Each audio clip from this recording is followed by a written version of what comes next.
Podium Podcast. Lo mejor está por escuchar. La escóbula de la brújula. Podium Podcast.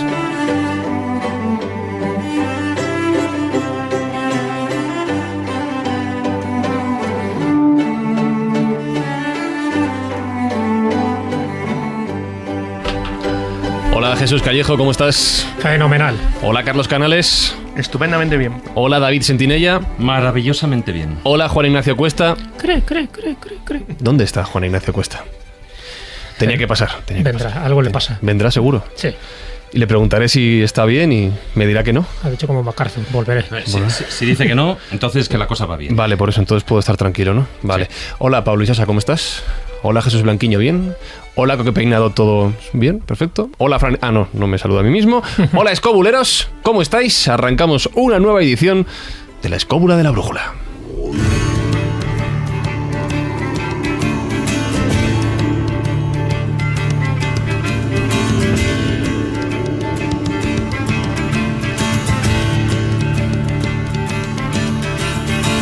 Por cierto, sobre este himno escobulero, sobre esta composición de Quinnia, aprovecho para dar las gracias a todos los escobuleros. Aprovecho y aprovechamos. Hace poco lo contamos en redes sociales, que en 2019 se registraron, estos son datos de Podium Podcast, no nos los hemos inventado nosotros, 12.600.000 y pico descargas. Que se dice pronto. Está Pablo Isasa diciendo ¡sí! ¡12 millones! 12 millones de descargas. Da un poquito, vértigo. Un poquito de pelo púntico, ¿no? Más de 1 millón de descargas al mes. Eso es, sí señor. Así que, escobuleros, solo queda daros las gracias. Sí. No Hombre, y también decir que eso es porque tomamos buen vino, sí, buenos yantares aquí. Sí. Nos cuidan bien. Nos cuidan bien. También hay que entonces, reconocer que Juan Ignacio se pasa las 24 horas del día haciendo descargas. Ajá. Le tenemos ahí remando la galera. Por eso llega tarde, ¿no? Lo tenemos ahí, ¿no? ¿Cómo descarga el tío?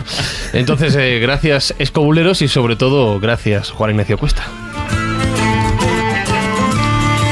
Vamos a por más de 12 millones en este 2020 y en uno de estos primeros programas tengo el gusto, el placer de saludar. ¿Cómo te llamo? ¿Por tu nombre o por tu nombre artístico? Como quieras. Pues te voy a llamar por tu nombre, ¿vale? Voy a decirlo bien y luego ya. Ana Cristina Herreros, conocida en el mundillo literario como Ana Griot, ¿cómo estás y bienvenida a La Escóbula de la Brújula? Encantada aquí de estar escobuleando con vosotros. Espero que te lo pases bien en estas Seguro. 2 horas. Ana es polifacética a tope. Yo voy a resumirlo muy brevemente, pero sobre todo quiero que lo cuente ella porque lo cuenta y lo cuenta muy bien. Es filóloga, es escritora, es narradora, es viajera, es aventurera, ha recorrido medio mundo y además ahora está al frente de su propia editorial que es Libros de las Malas Compañías. ¿Tú eres mala o buena compañía? Yo soy malísima compañía. Vale, nos entenderemos entonces. Es que tiene mucho cuento. Sí. Lo tiene. Primera pregunta, sí, a bocajarro, que te lo habrán preguntado 1 millón de veces, pero luego si quieres ya ahondamos en tu vida, en tu historia. ¿Por qué cuentas cuentos tú? Bueno, cuento cuentos porque yo nací en León hace no mucho tiempo. Ajá. Y todos los domingos mi padre me llevaba a casa de una señora que tenía un pañuelo negro que ataba con un doble nudo, una ceja que le recorría la frente, una nariz ganchuda, una barbilla picuda con 2 pelos que te pinchaba cuando te besaba y unas manos largas y frías que cuando te tocaba tú sentías lagartijas. Que ¿Te ha contado un cuento? No, Está en ello. Deja, sí. ¿Y sabéis quién era esta? ¿Quién era? No era una bruja, como estáis pensando, era mi abuela. Y mi abuela nunca me contó un cuento, yo me empeñaba, pero nada. Así que me tocó aprender a escuchar cuentos, a escuchar el silencio y a querer a la gente que no tiene voz y que no cuenta, pero cuenta más que nadie. Me tocó aprender a leer para escuchar los cuentos que mi abuela no me contaba y leí tanto que acabé en la Universidad de León, luego estuve en Salamanca, me diplomé en Filología Italiana y luego en Madrid me licencié y me doctoré en lengua y literatura. Hice mi tesis con Diego Catalán Menéndez Pidal. De los Menéndez Pidal. De toda la vida. Sobre romancero tradicional y en ese momento, en el año 92, me topé con esto de la narración oral y vi 2 narradores vestidos de negro en el Centro Cultural de la Villa que consiguieron tener callados a 300 madrileños durante 1 hora 15 minutos. Proeza. Eso es magia. Total. Sí.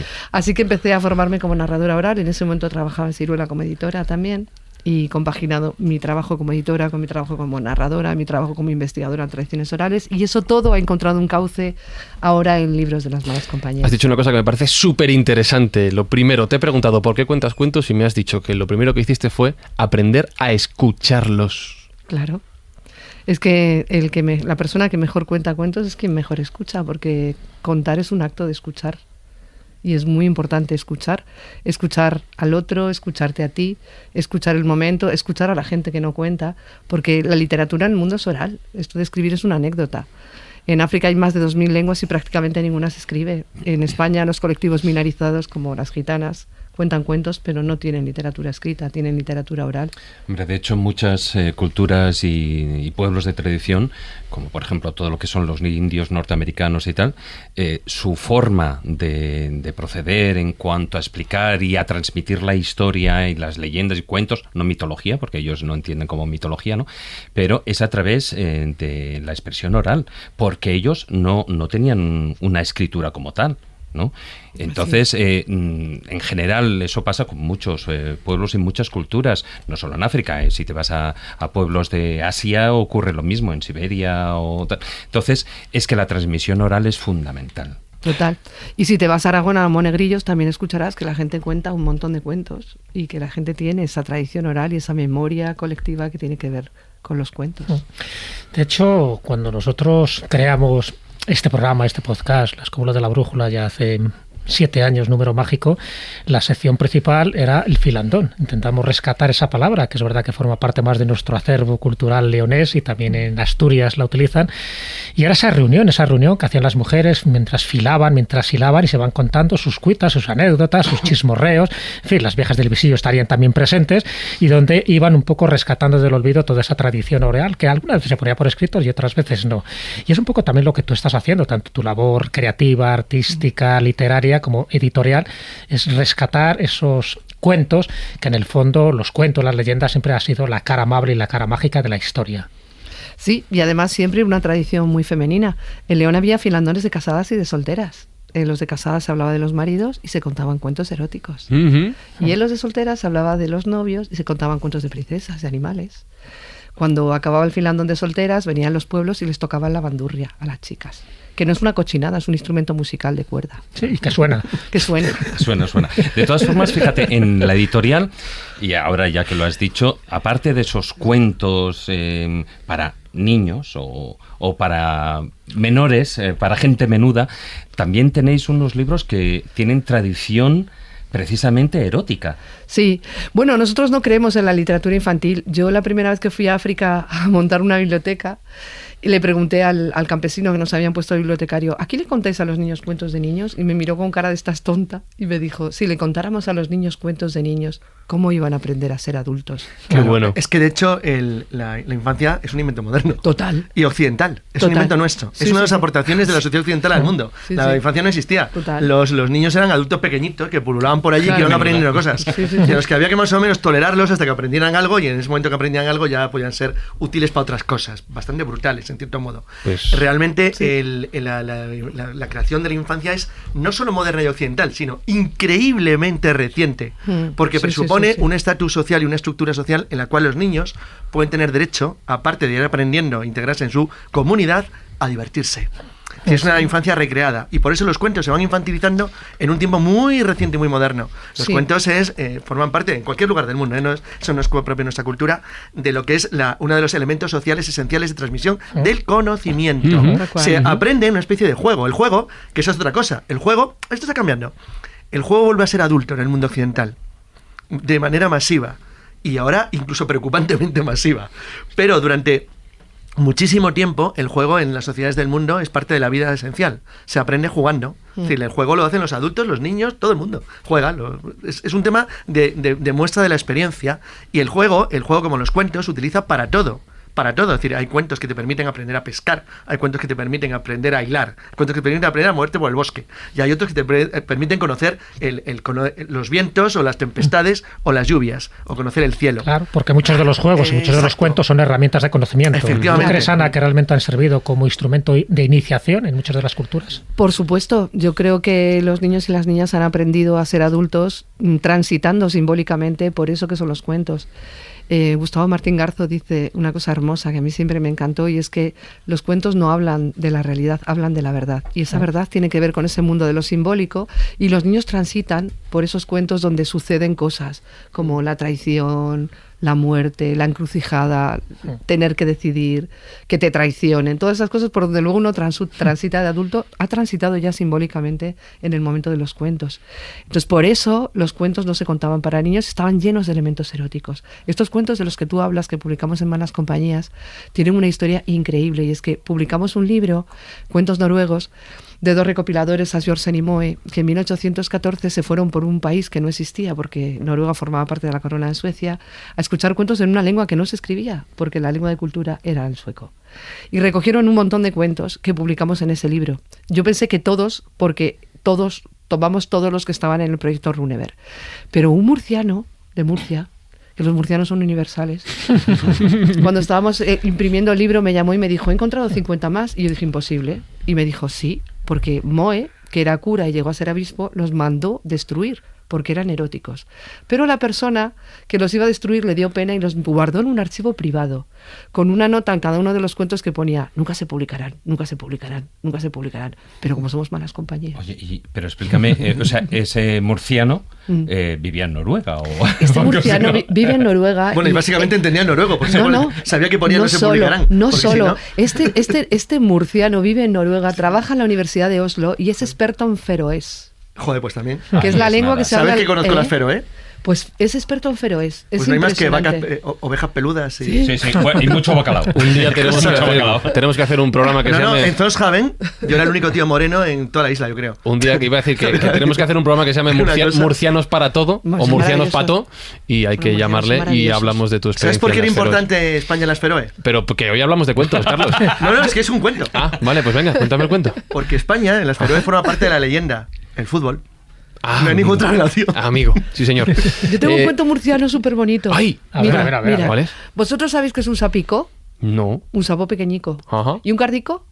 Un carro pequeñico. Un cardo pequeñico. Ah, un cardo. Atención, historia del sapico.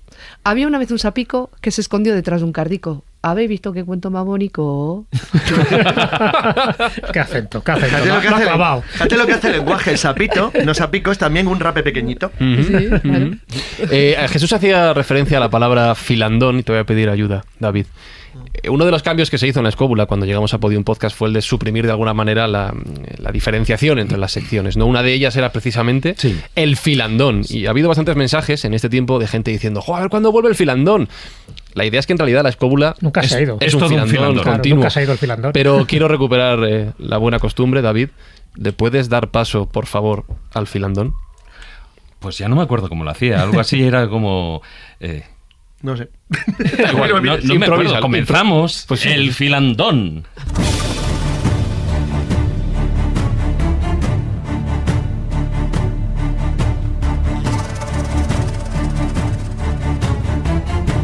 Comienza el filandón. Así, eso es. Eso es, que no me acordaba hace ya tanto tiempo. Ha llovido. Canatila, ¿no? El grupo. Sí, señor. Canatila, sí. Canatila, por si lo queréis buscar. Lo que pasa es eso, que antes estaba, como tú bien decías, estaba más parcelado. Claro. Eran todo como pequeños cuentos.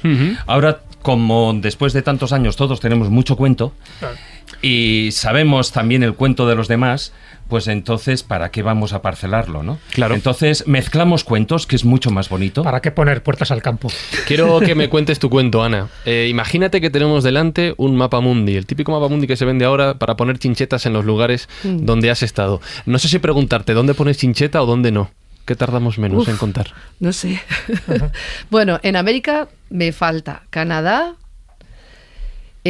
Honduras, El Salvador y nada más. Iba a decirte que tardas menos en Honduras y El Salvador que en Canadá, ¿eh? Sí, pues faltan esos 3 países de América. En Canadá lo tenemos cubierto. Digo por tamaño. Sí, tenemos a Pepa. Y Bolivia, no está en Bolivia tampoco. Ajá, Me falta Bolivia también. Vale. ¿En Europa, por ejemplo? En Europa yo creo que he estado prácticamente en todas partes. Bueno, en Europa del Este menos, pero en el resto he estado en todas partes. ¿África? Y en África he estado en Marruecos, en las Islas Canarias. He estado en Mozambique, en Senegal, en Camerún y en Argelia. ¿Sigo preguntando por continentes? ¿Asia? En Asia he estado en la India y en Nepal. ¿Y Oceanía has pisado? Oceanía no. Y he estado en Jordania también, contando con la familia real jordana. Qué bueno. ¿Y dónde has encontrado más tradición de cuentos? Bueno, obviamente, África es en África, ¿no? Increíble, pero bueno, América también es increíble. Sí. Y luego, bueno, hay muchos afrodescendientes también en América, entonces toda la tradición oral africana está muy mezclada con la tradición autóctona de los primeros pobladores de América y con la tradición española o lusa. Pasa que en África posiblemente esté menos divulgada, ¿no? Se ha puesto menos por escrito, a lo mejor ha habido menos investigadores, menos viajeros, menos etnógrafos que hayan ido allí a rescatar, como tú estás haciendo, pues esas voces silenciadas, esas voces que sí se cuentan en sus filandones, pues además cada uno tendrá su nombre, que es lo llamativo, ¿no? Igual que nosotros utilizamos la palabra filandón, allí seguro que esas reuniones tendrán un nombre y los que cuentan cuentos, los narradores, también tendrán su nombre, ¿no? Sí, claro que en todas las culturas siempre ha habido un trovador, un bardo, un bate, un juglar, en fin, un tusitala, un griot. Entonces, eso es lo que yo creo que has recuperado, ¿no? Esa memoria que de alguna forma estaba no perdida, pero sí escondida. ¿Cuál es la última palabra que has dicho? Griot. ¿De qué me suena eso? Es mi nombre de contar. Yo cuando empecé a contar, Siruela había publicado un libro, Narradores de la Noche, que causó furor y lo vieron mucha gente que tenían cafés teatros, y empezamos en el año 90, 89, por ahí, a contar en los cafés teatros, recuperando un poco la tradición de los jakabatis, que son los narradores de Siria. Y yo conté durante 11 años en el Café de La Palma, pero rotábamos por todos los cafés, con adultos, no con niños. Luego las instituciones nos fagocitaron. Mi grupo se llamaba Griot y empezaron a llamarme Ana la de Griot, y con Ana Griot me quedé. Pero cuando llegué a Senegal descubrí que los griots son los narradores tradicionales del norte de Senegal, de Mali, de Mauritania, de esa zona. Y tienen un origen mítico. Y es que cuentan que en un pueblo sucedió algo prodigioso. Y esto prodigioso que sucedió fue que se murió un señor. Y esto no puede no parecer prodigioso porque nos morimos todos. Pero este se murió con una tremenda erección africana. Y no podían enterrarlo porque le quedaba la erección fuera, y esto provoca problemas vecinales. Porque si alguien le pisa la erección a tu muerto, te molestas. No es en Madrid, en África sí. Así que el jefe de la tribu le pidió a la primera esposa que bajara la erección de la manera tradicional. ¿Sabéis cuál es? Haciendo uso. Me lo puedo imaginar. Yaciendo. Sí. Y yació. Y se quedó preñada. Adiós. Y nació un niño que desde el momento en que nació se reveló como un ser dotado con el don de la palabra, porque ese niño, desde el momento del nacimiento, contaba historias. Como era hijo de un muerto, sabía las historias de los que están bajo la tierra, esperándonos. Y se las traía a los vivos, para que no nos olvidemos de quiénes somos, para que no nos olvidemos de dónde venimos y para que no nos olvidemos de a dónde vamos. Es así, con este mito, como cuentan en África. ¿Cuál es la función de los que contamos cuentos? Mantener viva la memoria de los que no están. Esto que llamamos identidad. Qué bonito. Ya te digo. Con este relato del norte de Senegal confirmas la reflexión que ha hecho Jesús. Siempre hay un personaje, siempre hay una labor, siempre hay la necesidad de contar cuentos, da igual en qué parte del mundo estemos, me atrevo a decir incluso da igual en qué momento de la historia nos encontremos. Sí, ciertamente. Y además, sobre todo es el momento de los cuentos, ¿no? Es el momento en el que desaparecen las fronteras entre las clases sociales, entre los géneros. Es el momento de la madre, del cuidado, frente al día, que es el momento del patriarcado, del padre, de las leyes, de lo que hay que hacer. La noche es el momento en el que se encuentra uno con lo mágico, con los ancestros, y es el momento en el que aparecen los cuentos. Todos, en todas partes, tienen unos ritos de inicio impresionantes. En Senegal comienzan diciendo «Kakongo Congo», y alguien contesta «Ayambe», y entonces comienza el cuento. «Voy a contar un cuento, te escuchamos». En Mozambique también tienen un origen, tienen una forma de inicio. Y en Camerún los pigmeos vaca, dicen «Sasae», y la gente contesta «Sa». «Licano kombu, kombu». Y entonces ahí comienzan los cuentos. Es increíble. Acabo de estar en Camerún escuchando a los pigmeos vaca, que los han echado de la selva donde vivían. No es que vivieran, formaban parte de la selva, la codicia de Francia y las industrias que se dedican a la extracción de aceite de palma. Los han echado de la selva y los han estabulado poco menos. Esta gente que no tenía propiedad privada, no tenía dinero, no tenían jerarquías sociales y tenía una sociedad muy igualitaria entre hombres y mujeres, ahora pues están sufriendo las mujeres violaciones por parte de los bulus, concebían niños tan grandes que no pueden parir y se mueren. Y cuando llega la noche se encienden las cientos de miles de luciérnagas y empiezan a aparecer los fueguitos familiares, las ascuas de los fuegos familiares para formar el fuego comunal. Y en ese momento empiezan con los cuentos. Sasae, sa, dikano kombue, kombu. Pero antes de empezar los cuentos cantan una canción que dice: en la selva todos somos importantes, aquí no sobra nadie. Y luego le piden permiso a las mujeres porque las mujeres son las depositarias de la memoria oral para contar los lícanos. Y cuentan durante horas y horas y horas, 4 o 5 horas, contando cuentos donde hay cantos corales, cantos difónicos, mímica, gestualidad, bailes. Es una cosa impresionante. Y los cuentos hablan de sus tradiciones, hablan de qué no se puede comer, hablan de cuándo cazar, hablan de cómo Komba, Dios, creó el mundo y cómo a los que hacían más ruido los transformó en animales y cómo al final, como los vacas seguían peleándose y haciendo mucho ruido, se marchó al cielo y los dejó solos en la selva. Entonces tienen toda una serie de ritos y de cuentos que tienen que ver con contar la selva, con contar el mundo. Son absolutamente impresionantes y están ahí siendo exterminados ante la pasividad y ante el silencio encubierto, ¿no? Sí, impresionante. Estaba recordando cuando estabas diciendo eso, es cierto que cuando se genera ese ambiente, ¿no?, alrededor de la hoguera, donde cada uno empieza a contar su cuento, es donde parece que el espacio se diluye y hay un tiempo sin tiempo, y donde parece que todo forma parte de ese momento mágico, ¿no?, donde se junta un poco lo que es el pasado con el presente, precisamente para eso, para que no se pierda la memoria, porque en definitiva si somos lo que somos es porque fuimos lo que fuimos. Y cuando estabas contando ese cuento de ese hombre de la erección en Senegal y el hijo que nace de un difunto, me recordaba un libro, además de otro gran narrador, que es Jorge Luis Borges. Sabes que él tiene un libro que se llama El libro de los seres imaginarios, un libro del año 67, sí, pero que cuenta multitud de historias, creo que hasta 116 historias, cada una referida a un ser imaginario, fantástico, pero que tiene su arraigo en la tradición. Y uno de ellos es un pájaro que dice que hacía su nido al revés y él volaba siempre marcha atrás, porque no le importaba a dónde iba, sino de dónde venía. Es decir, eso siempre me ha parecido como muy hermoso de los narradores de cuentos, como es tu caso, ¿no? Que hay que intentar rescatar esa memoria, porque si no, al final perdemos nuestras raíces, y si no sabemos de dónde venimos es muy difícil saber a dónde vamos. Obviamente. Y yo creo que además es muy importante también rescatar la voz de las mujeres, porque tradicionalmente los grandes compiladores de cuentos han sido hombres y vinculados a la Iglesia. Y por eso las versiones que más se han perpetuado son versiones donde la mujer aparece en un papel sumiso o donde hay violencia de género, etcétera, etcétera, que ha hecho pensar a mucha gente que los cuentos son machistas. Y no es así. Los cuentos aluden a un mundo de lo simbólico por un lado, y por otro lado tradicionalmente estaban contados por mujeres, y por lo tanto la mujer aparece en un papel impresionante. Lo que pasa es que los cuentos tradicionales perviven en variantes, y hay muchas variantes del mismo cuento.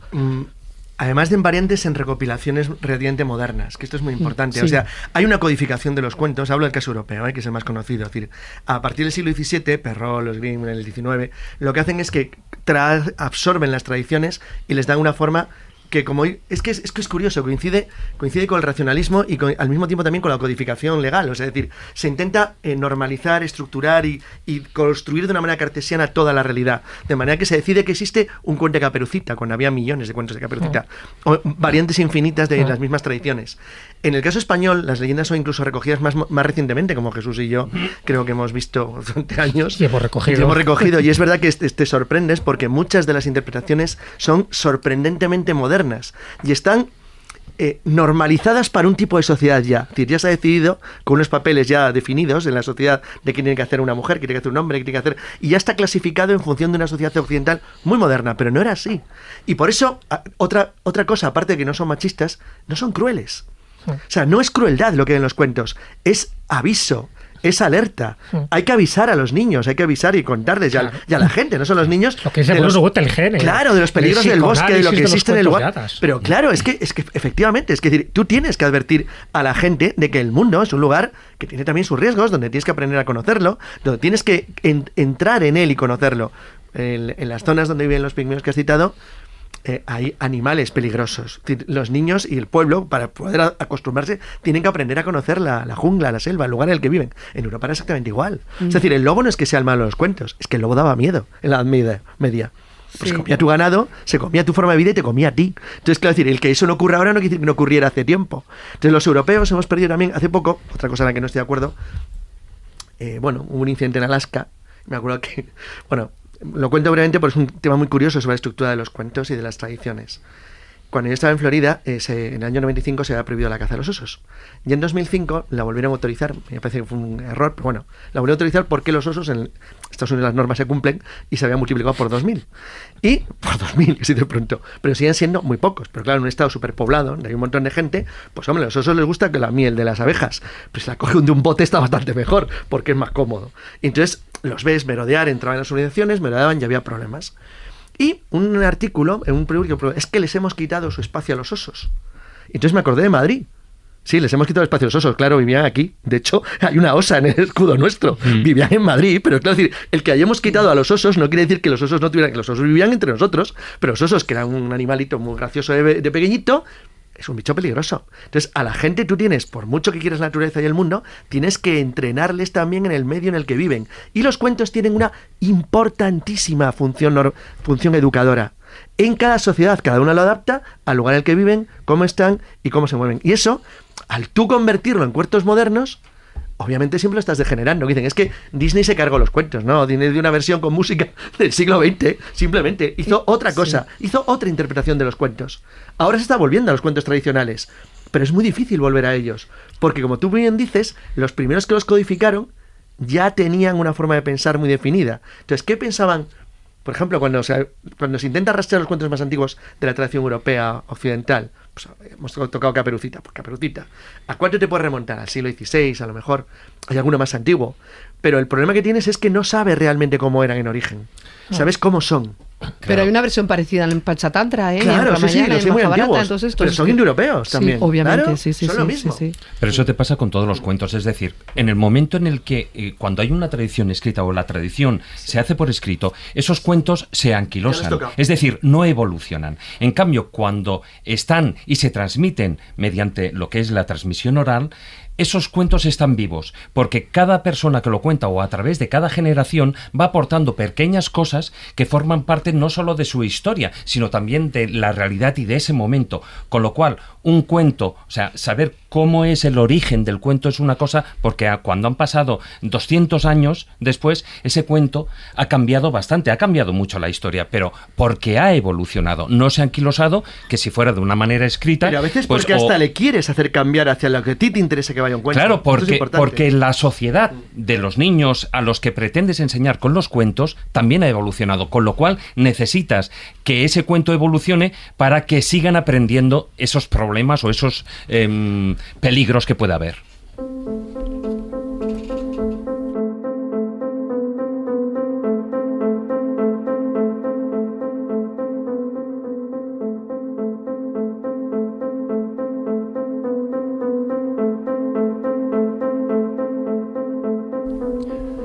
Me parece súper interesante esto que acaba de decir David y quiero ahondar en ello. Y quiero romper las fronteras, incluso has mencionado muchísimos países en los que has estado. Entiendo que, por tanto, muchísimas lenguas, pueblos diferentes, incluso mentalidades. Y le voy a dar la vuelta a la reflexión. ¿Te has encontrado que a través de los cuentos existen conexiones en diferentes lugares del planeta? Pues mira, me encontré un cuento en Senegal de Mariam la serpiente pitón, que pertenece a una estirpe de cuentos que se le contaban a las niñas para prevenirlas de la necesidad de elegir bien a tu pareja. Y es idéntico a un cuento esquimal, pero en la tradición oral inuit, el personaje con el que se casa la chica que busca un hombre perfecto, porque siempre que buscas un hombre perfecto te acabas casando con un animal. Eso cuenta un cuento. En la tradición inuit es un oso polar y en la tradición senegalesa es una serpiente pitón. Pero fíjate, a mí en el año 2012 me dieron un premio que compartí con una señora muy famosa que se llama Michelle Obama. A mí me lo dieron por trabajar. Porque mi libro Cuentos del Mediterráneo se utilizó en la pacificación de los Balcanes después de la guerra. Porque los cuentos serbios, los cuentos montenegrinos, los cuentos bosnios, los cuentos macedonios son idénticos. Claro. Entonces hicimos un trabajo de recopilación en fuentes folclóricas, yo en la Biblioteca Nacional en Madrid, un investigador en Portugal porque dimos el Algarve como Mediterráneo, otro en Italia y otro en Francia, e hicimos todo un trabajo de recopilar cuentos y ver cuáles eran las raíces que animaban esos cuentos. Partíamos de una forma de trabajar hipotético-deductiva en la que partíamos ya de que los cuentos no saben de fronteras. Y ese trabajo se utilizó en la pacificación de los Balcanes porque con toda esa recopilación de cuentos, una persona contaba en serbio a un serbio uno de los cuentos y le decía, ¿y este cuento? Y decía, me lo contó mi abuela, serbio. Pues este cuento lo contó una abuela albanesa. Y entonces era una manera de que se dieran cuenta de que las diferencias no habían sido culturales, sino económicas, como en todas las guerras. Entonces, para eso sirve. Los hermanos Grimm empezaron a buscar cuentos tradicionales para, de alguna forma, buscar un soporte teórico a esto del espíritu nacional alemán, y se dieron cuenta de que los cuentos polacos son iguales que los alemanes, y que los franceses, y que los portugueses, y que los de Marruecos. Entonces hay esta cosa que tiene que ver con los cuentos que son profundamente humanos, entroncan con eso que es profundamente humano, y eso no sabe de épocas y no sabe de países. De hecho, los cuentos son iguales prácticamente en todo el mundo. Tienen detalles porque se revisten de cosas. Yo cuento una versión de Blancanieves de León. ¿Cómo? Una Blancanieves de León, pero no se va a vivir con 7 enanos, sino con 7 ladrones, porque en León no tenemos enanos, pero ladrones tenemos. Y uno le pone a los cuentos lo que tiene. Y los ladrones viven en una cueva, y para que se abra la cueva, ¿qué dicen? Sésamo es demasiado Pues visto. es que en León no tenemos sésamo. Le dicen, ábrete hierbabuena, ciérrate perejil. ¿Qué vas a decir? Ábrete botella. Bueno, podéis elegir el lúpulo, que también es muy leonés. Por ejemplo. Entonces, claro, uno le pone a los cuentos, la Blancanieves es, bueno, lo reconocerías, pero le pone cosas pues de León, obviamente, ¿no? Entonces le pone las cosas, lo que decía el compañero, le pone su piel, le pone su pálpito, le pone su aliento, le pone las cosas que observa. Entonces, los cuentos, uno de los cuentos más contados en el Mediterráneo es El amor de las 3 naranjas. En Siberia no es naranja el elemento mágico, es otra cosa. Porque no hay naranjas. Entonces, claro, o sea, se reviste de todo esto que tiene que ver con el entorno, pero que es anecdótico, porque al final los cuentos son prácticamente iguales en todo el mundo. Prácticamente iguales. Y esa es la maravilla de los cuentos, descubrir versiones. Un niño albino en Mozambique me contó el cuento del medio pollo, pero mozambiqueño. A ver. Espera, voy a hacer una cosa antes de que lo cuentes. Hola, Juan Ignacio, ¿cómo estás? Hola. Vamos ¿Qué tal? ¿Cómo estamos? Vas a escuchar el cuento del medio pollo, pero de Mozambique. Con toda atención. Bueno, pues esto era una gallina que puso 5 huevos. Y sabiendo que iba a tener mucho tiempo para incubar los huevos, se fue a comer un poquito de grano, y llegó un gato, cogió uno de los huevos, metió una uña y se puso a sorber. Y en ese momento vio venir a la gallina. Y los gatos saben que a las gallinas no les gustan que le toquen los huevos. Así que se marchó. Y la gallina empolló el huevo, y a su debido tiempo nacieron los pollos correspondientes. Pero aquel del huevo que había sido sorbido por el gato, nació un medio pollo. Que era medio pollo, pero con un ego enorme. Y nada más de hacer dijo, yo soy el medio pollo, el rey del lugar, y a todos vosotros voy a mandar. Y creció y seguía diciendo, yo soy el medio pollo, el rey del lugar, y a todos vosotros voy a mandar. Y se le quedó el gallinero pequeño, así que decidió irse a la casa del rey a que le nombrara el rey de todos los gallineros. Y se puso en camino, camina que te caminarás, con su única pata, porque era un medio pollo. Y de pronto vio un reguero detenido por una piedra, y el agua le dijo, medio pollo, por favor, ayúdame, quita la piedra para que pueda seguir corriendo. Y el medio pollo dijo, yo soy el medio pollo, el rey del lugar, y me voy a la casa del rey para en todos los gallineros reinar, y a ti no te voy a ayudar. Y siguió camina que te caminaras, y se encontró con un fuego que estaba a punto de apagarse. Y el fuego le dijo, medio pollo, por favor, échame unas ramitas y sóplame un poquito para avivarme. Y el pollo dijo, yo soy el medio pollo, el rey del lugar, y me voy a la casa del rey para en todos los gallineros reinar, y a ti no te voy a ayudar. Y siguió camina que te caminaras, camino de la casa del rey, y se encontró con un viento detenido por una pared, y el viento le dijo, medio pollo, por favor, tira la pared para que pueda seguir soplando.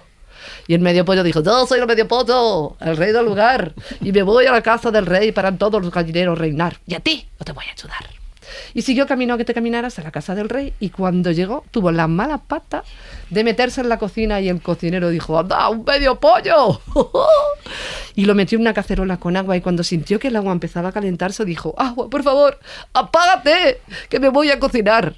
Y el agua dijo, tú no me ayudaste. Es que no ayuda, no puede esperar.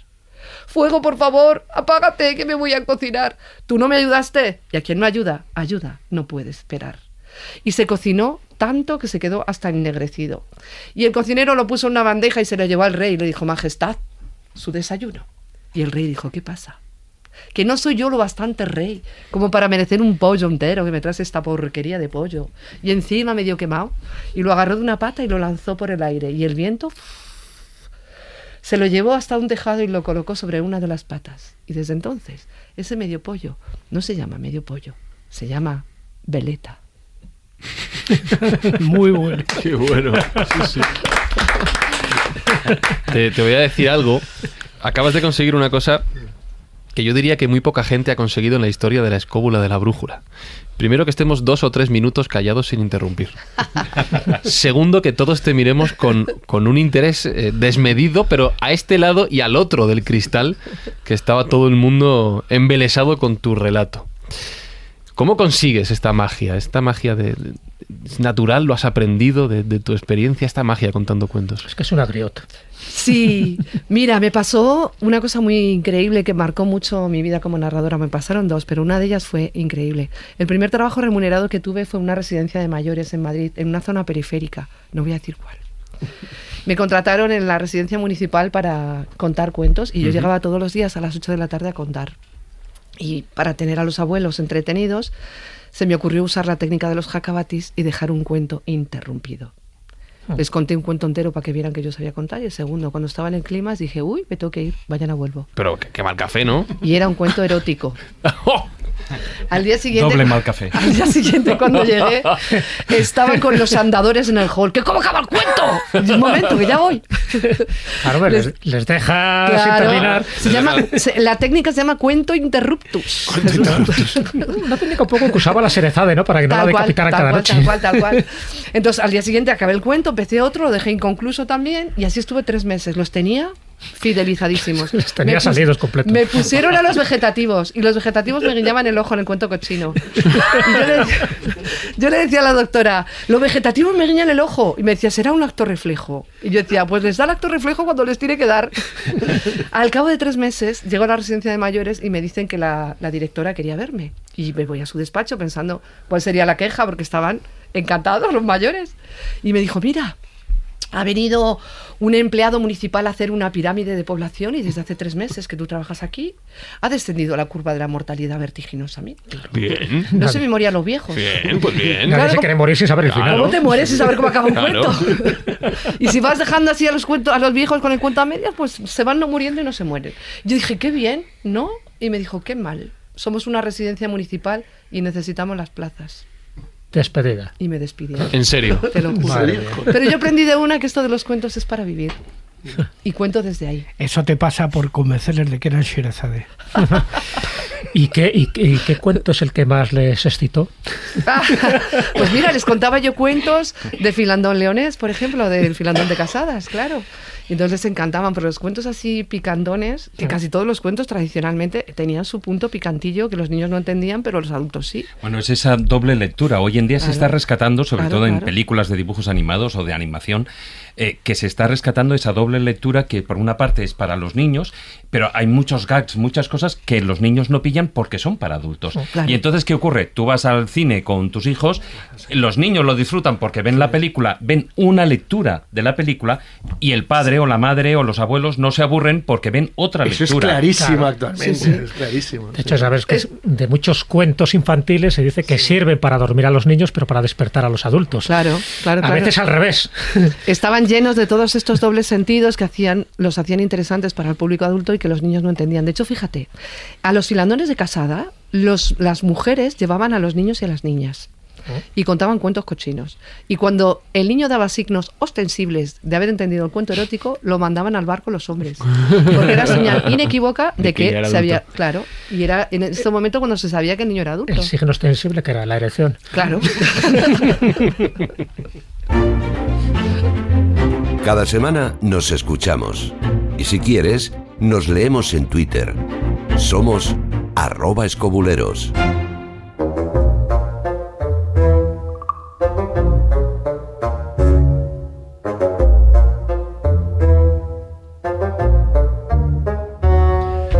Ahora mismo está encerrada en su taller de escritura y las mesas grandes donde ella crea, donde ella inventa, un montón de plumas, de bolígrafos.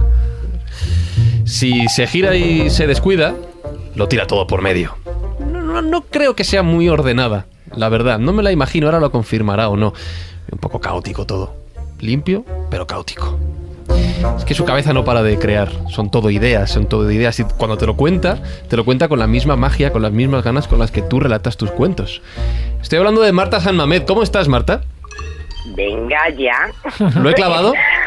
Pero ni vamos ni de coña. Vaya, hombre, vaya. Caótica, sí, No. eso, Sí, vale. hazla con ellos. ¿Las mesas llenas de papeles y todo eso también o no? Buah, Sí. no te puedes imaginar, Sí. que haría un pantallazo ahora mismo. Tengo Ya. encendida la WAC con el ordenador, 40 papeles, Ajá. mira, la heredera tocando el ukelele en otra habitación, yo con faringitis.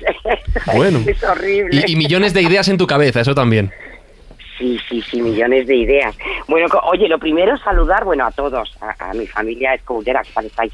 ¿Estáis con los catarros estos con los que estamos todos? Estamos todos bien? con miasmas. Sí, sí. No, de eso nada. No me digas. En el fondo sur No. nos mantenemos... En el fondo sur somos Qué invulnerables. duros son, qué duros. Qué horror. Yo el temporal Gloria la tengo dentro de mi alma. Oye, saludar a Ana Cristina, me hace mucha gracia, Ana. Hace tiempo, bueno, y te hablo, yo creo que hace 15 años puede ser, yo compré tu libro Cuentos sobre la muerte, Ajá. hice una reseña, tenía una especie de portal donde hablaba de todas estas cosas de tumbas, y he tratado de buscarla para luego poder enviártela porque me encantó. Hija, no la he encontrado dentro de mi caos, que dice Frank, que tiene toda la razón, no la he encontrado. No he visto esa imagen, pero es que tiene que ser así. ¿Cómo que no? Si tienes ahí la webcam. Sigue. Así es. Oye, cositas, mirar, le he propuesto a Head Director hacer un taller de cuentibuleros, Ajá. que ahora se lleva mucho el tema de los talleres de escritores. A lo mejor nos vamos un poco fuera del tema. Mira, no te pero preocupes, es que- escucha, porque tenemos todo el tiempo del mundo y más aún ahora que Carlos está repartiendo quesada pasiega en el estudio. Así que somos todo orejas y boca llena, ¿vale? No, y además es que como todos sois Ah. escritores, es que es maravilloso, una mesa en la que absolutamente todo el mundo ha publicado. Bueno, vamos a ver, publicar no significa que seas escritor, también es cierto, ¿eh? Pero sabemos del tema, entonces, a vosotros nos han preguntado, oye, ¿y tú qué haces? ¿Cómo has hecho? ¿Cómo has hecho para publicar? Bueno, pues esto es lo que yo vengo aquí a plantear un poco, pero que haya feedback, o sea, como todos sabéis del tema, interrumpirme cuando queráis. Pero vamos a hacer eso, un tallercito cuentibulero. Primero, ¿cómo veo yo a la hora de escribir? Me da lo mismo que sea un cuento, una novela, un ensayo. Es como hacer un collar de cuentas. O sea, yo lo veo así. Vas metiendo las bolitas, tiene que tener un orden, tiene que tener una estructura. A veces te has pasado de nudos, a veces quieres meter una bolita que tenga otro color, otro contraste, a veces se te han quedado hilos sueltos. Y esto es la imagen más visual que tengo yo de lo que es escribir una historia. ¿Qué hay que hacer antes de escribir, leer? O sea, si es que... esto es como que tienes que hacer para pintar, pues hijo, No, de hay hecho, muchas obras. claro, de hecho, al principio del programa Ana decía que lo primero para contar cuentos es escucharlos. Absolutamente. Mira, a mí ya se me veía, yo creo que un poco el lado tragicómico que tengo, pero yo me enamoré de dos cuentos que, si os los digo, no son los favoritos de casi nadie, porque son tremendos. ¿Dispara? Uno A ver, ¿cuál son? Disparo. Bueno, La cerillera, la vendedora de Es fósforos. tristísimo, Muy triste, tristísimo, muy triste. tristísimo. Ya lo sé, si ¿Cómo no me pega termina? nada. Andersen, es horrible, pero además es que yo creo que yo le pedía, mi abuela me contaba los mejores, yo he tenido mucha suerte y es que he tenido gente a mi alrededor que me ha contado muchos cuentos. A mí me gustaban mucho los inventados, pero bueno, pero también me decían, bueno, pues yo pedía o sea... No será el siguiente Pinocho, porque ya... que es, No, por Dios, que es de terror. no. ¿Ves? Pinocho no podía con él. No, y las sirenitas y bueno, el patito feo también me gustaba. Qué horror, que es muy trágica. Pero es que el segundo todavía os va a doler más en el alma. A ver. Y era el príncipe feliz de Oscar Wilde, que también es terrorífico. O sea, que yo creo que esto me lo tengo que mirar. Ahora ya no, eso tiene un tema psicológico ahí. Pues sí. Bueno, es peor el retrato de Dorian Gray, lo pasa. Termina peor. Ya, pero a ver, vamos a ver, quedarnos con el lado bueno. Desde luego, es duro. La niña de los fósforos es terrible. Claro, sí, yo creo que a mí me conmovía tantísimo. Claro, que me hacía llorar. Y entonces, claro, yo creo que ese buscar las emociones más profundas, pues a lo mejor me ponía de alguna manera. Pero El Príncipe Feliz es una historia de generosidad alucinante. Y además es que me he dado cuenta al releerlo que tiene 3 puntos muy parecidos a mi Artaban de Majela. Y es que esa golondrina que le va quitando el rubí de la espada, le va quitando, bueno, para quien no lo sepa, es raro que alguien no lo sepa, pero es una escultura hecha de piedras preciosas y recubierta de oro, y llega una golondrina y el príncipe le va pidiendo que entregue todo lo que le cubre y lo vaya repartiendo entre la miseria que ve en la ciudad desde su atalaya como estatua que es. Entonces, al final, la golondrina le quita absolutamente todo, le deja con el material oxidado, y entonces la tiran al vertedero, la funden, y ahí está el corazón de plomo junto al cadáver de la golondrina, que también ha fallecido por toda esta historia. O sea, terrorífico. En fin. Bueno, pero algo tendrá que ver. Sí, bueno, sí, pero déjame antes, ya que has hecho este comentario, no se lo hemos preguntado, Ana, ¿cuáles eran los cuentos que te emocionaban a ti de pequeña? A mí no me contaron cuentos. La única que me contaba... Mi abuela no me contaba cuentos. No, tu abuela ya quedó claro que no. Mi madre tampoco. Mi madre era gallega, analfabeta, y en León le prohibieron hablar gallego, y era lo único que sabía decir. Así que estuvo callada meses hasta que consiguió hablar, pero cantaba. Y las primeras palabras que recuerdo de ella son una canción, una nana que cantaba. Pero mi prima, que vivía en casa de mi abuela, contaba un cuento terrorífico, el de la asadura del muerto. Uy, por Dios. Joder, cuéntalo. Uah. Es muy largo. No. Lo vamos a hacer todo lo largo que quieras, porque esto era una historia de una familia, un padre, una madre y una hija. Y la madre se muere, que estas cosas pasaban antes mucho. Y como era una familia pobre, la envuelven en una manta y la entierran, y ponen unas piedrecitas, una madera, unas siempre vivas, pero nada de lápida, porque eran muy pobres. Y esa tarde el desconsolado padre manda a la hija que vaya a comprar carne para hacer la cena, y le da una moneda. Y ella se pone a saltar a la comba con las amigas y pierde la moneda. Así que se va al cementerio, escarba la tumba a la madre y le quita el hígado. Y lo hace picado y encebolladitos para cenar. Y cuando llega la noche, se oye una voz que dice: María, hija mía, dame la asadura dura que me robaste de mi sepultura. Ay, padre, ¿quién será? Cállate, hija, que ya se irá. Que no, me voy no, que subiendo las escaleras estoy. María, hija mía, dame la asadura dura que me robaste de mi sepultura. Ay, padre, ¿quién será? Cállate, hija, que ya se irá. Que no, me voy no, que al pie de tu cama estoy, María, hija mía. Dame la asadura dura que me robaste de mi sepultura. Ay, padre, ¿quién será? Cállate, hija, que ya será. Que no, me voy no, que en la cabecera de tu cama estoy, María, hija mía. Dame la asadura dura que me robaste de mi sepultura. Ay, padre, ¿quién será? Cállate, ¿qué será? Que no, me voy no, que agarrándote de los pelos estoy. Y te pegaban un susto horrible. Además, luego tenías que ir al psicólogo y te gastabas una pasta. Porque era un cuento tan extraordinario. Tremendo. Ahora ¿El tuyo acababa así? Es el mismo. Pero el león no acaba así. El león, la madre coge a la hija de los pelos, se la lleva al cementerio, la apuñala, le quita el hígado, se lo pone en la muerta y deja a la hija arriba del cementerio muerta sin hígado. A mí que este cuento aterrorizó mi infancia. Descubrí. Bueno, eso es porque tú no has leído Hansel y Gretel, la versión original.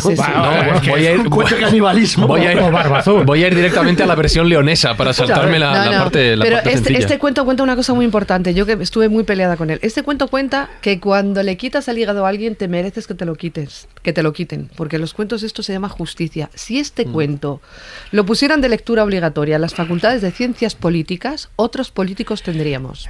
Hombre, ten en cuenta que todos estos cuentos tenían también una componente moral importante. Claro. Eran cuentos destinados a hacerse adulto al niño, de alguna manera.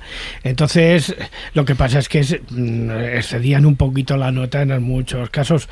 Había, por ejemplo, algunos cuentos que eran verdaderamente extraordinarios, ¿verdad, Marta? Mira, ese sí que le conoces tú, ahora que estás al otro lado. El famoso cuento y tal del tamborcillo de Edmundo de Amicis, el tamborcillo sardo. Es una historia de corazón, que era una historia sadomasoquista totalmente, vamos. Bueno, Marta, estamos aprendiendo con Ana a escuchar y a contar cuentos, pero tú quieres enseñarnos a cómo escribirlos. Claro, pero es que Ana me da una envidia tremenda. Lo he dicho antes, es la única persona que consigue que estemos 3 minutos sin hablar los demás aquí. Y con la boca abierta. Tiene un talentazo, porque fíjate, cuando yo tuve que hacer la presentación de los míos, claro, la gente decía, pues cuéntalo. Mira, soy lo peor contando un cuento. No sé hacer voces, no sé guardar silencios, todo lo hago acelerado. Ana, por favor, te necesito yo cantar mis cuentos. Eres maravillosa. Y también pienso, me habéis hecho, claro, pensar, ahora con toda esta tontuna del PIN parental, que no sé si habréis comentado. Imagino que no, porque somos todos en este sitio muy no, ¿merece la pena, Marta? Ahí está, no, ya te entiendo, pero claro, yo creo que pueden tocar este tipo de cosas. Por ejemplo, este cuento que ha contado Ana ahora mismo, a lo mejor se pondría bajo un filtro. O sea, yo creo que es que ahora los niños están tan sumamente protegidos. Te digo que yo he escrito sobre la muerte y telita, y sobre las emociones de las lágrimas. Entonces, claro, me he metido en temas un poquito que no son estos tan maravillosos de Disney, ¿no? Esta época Disney que tanto aborrezco, porque es que la aborrezco absolutamente.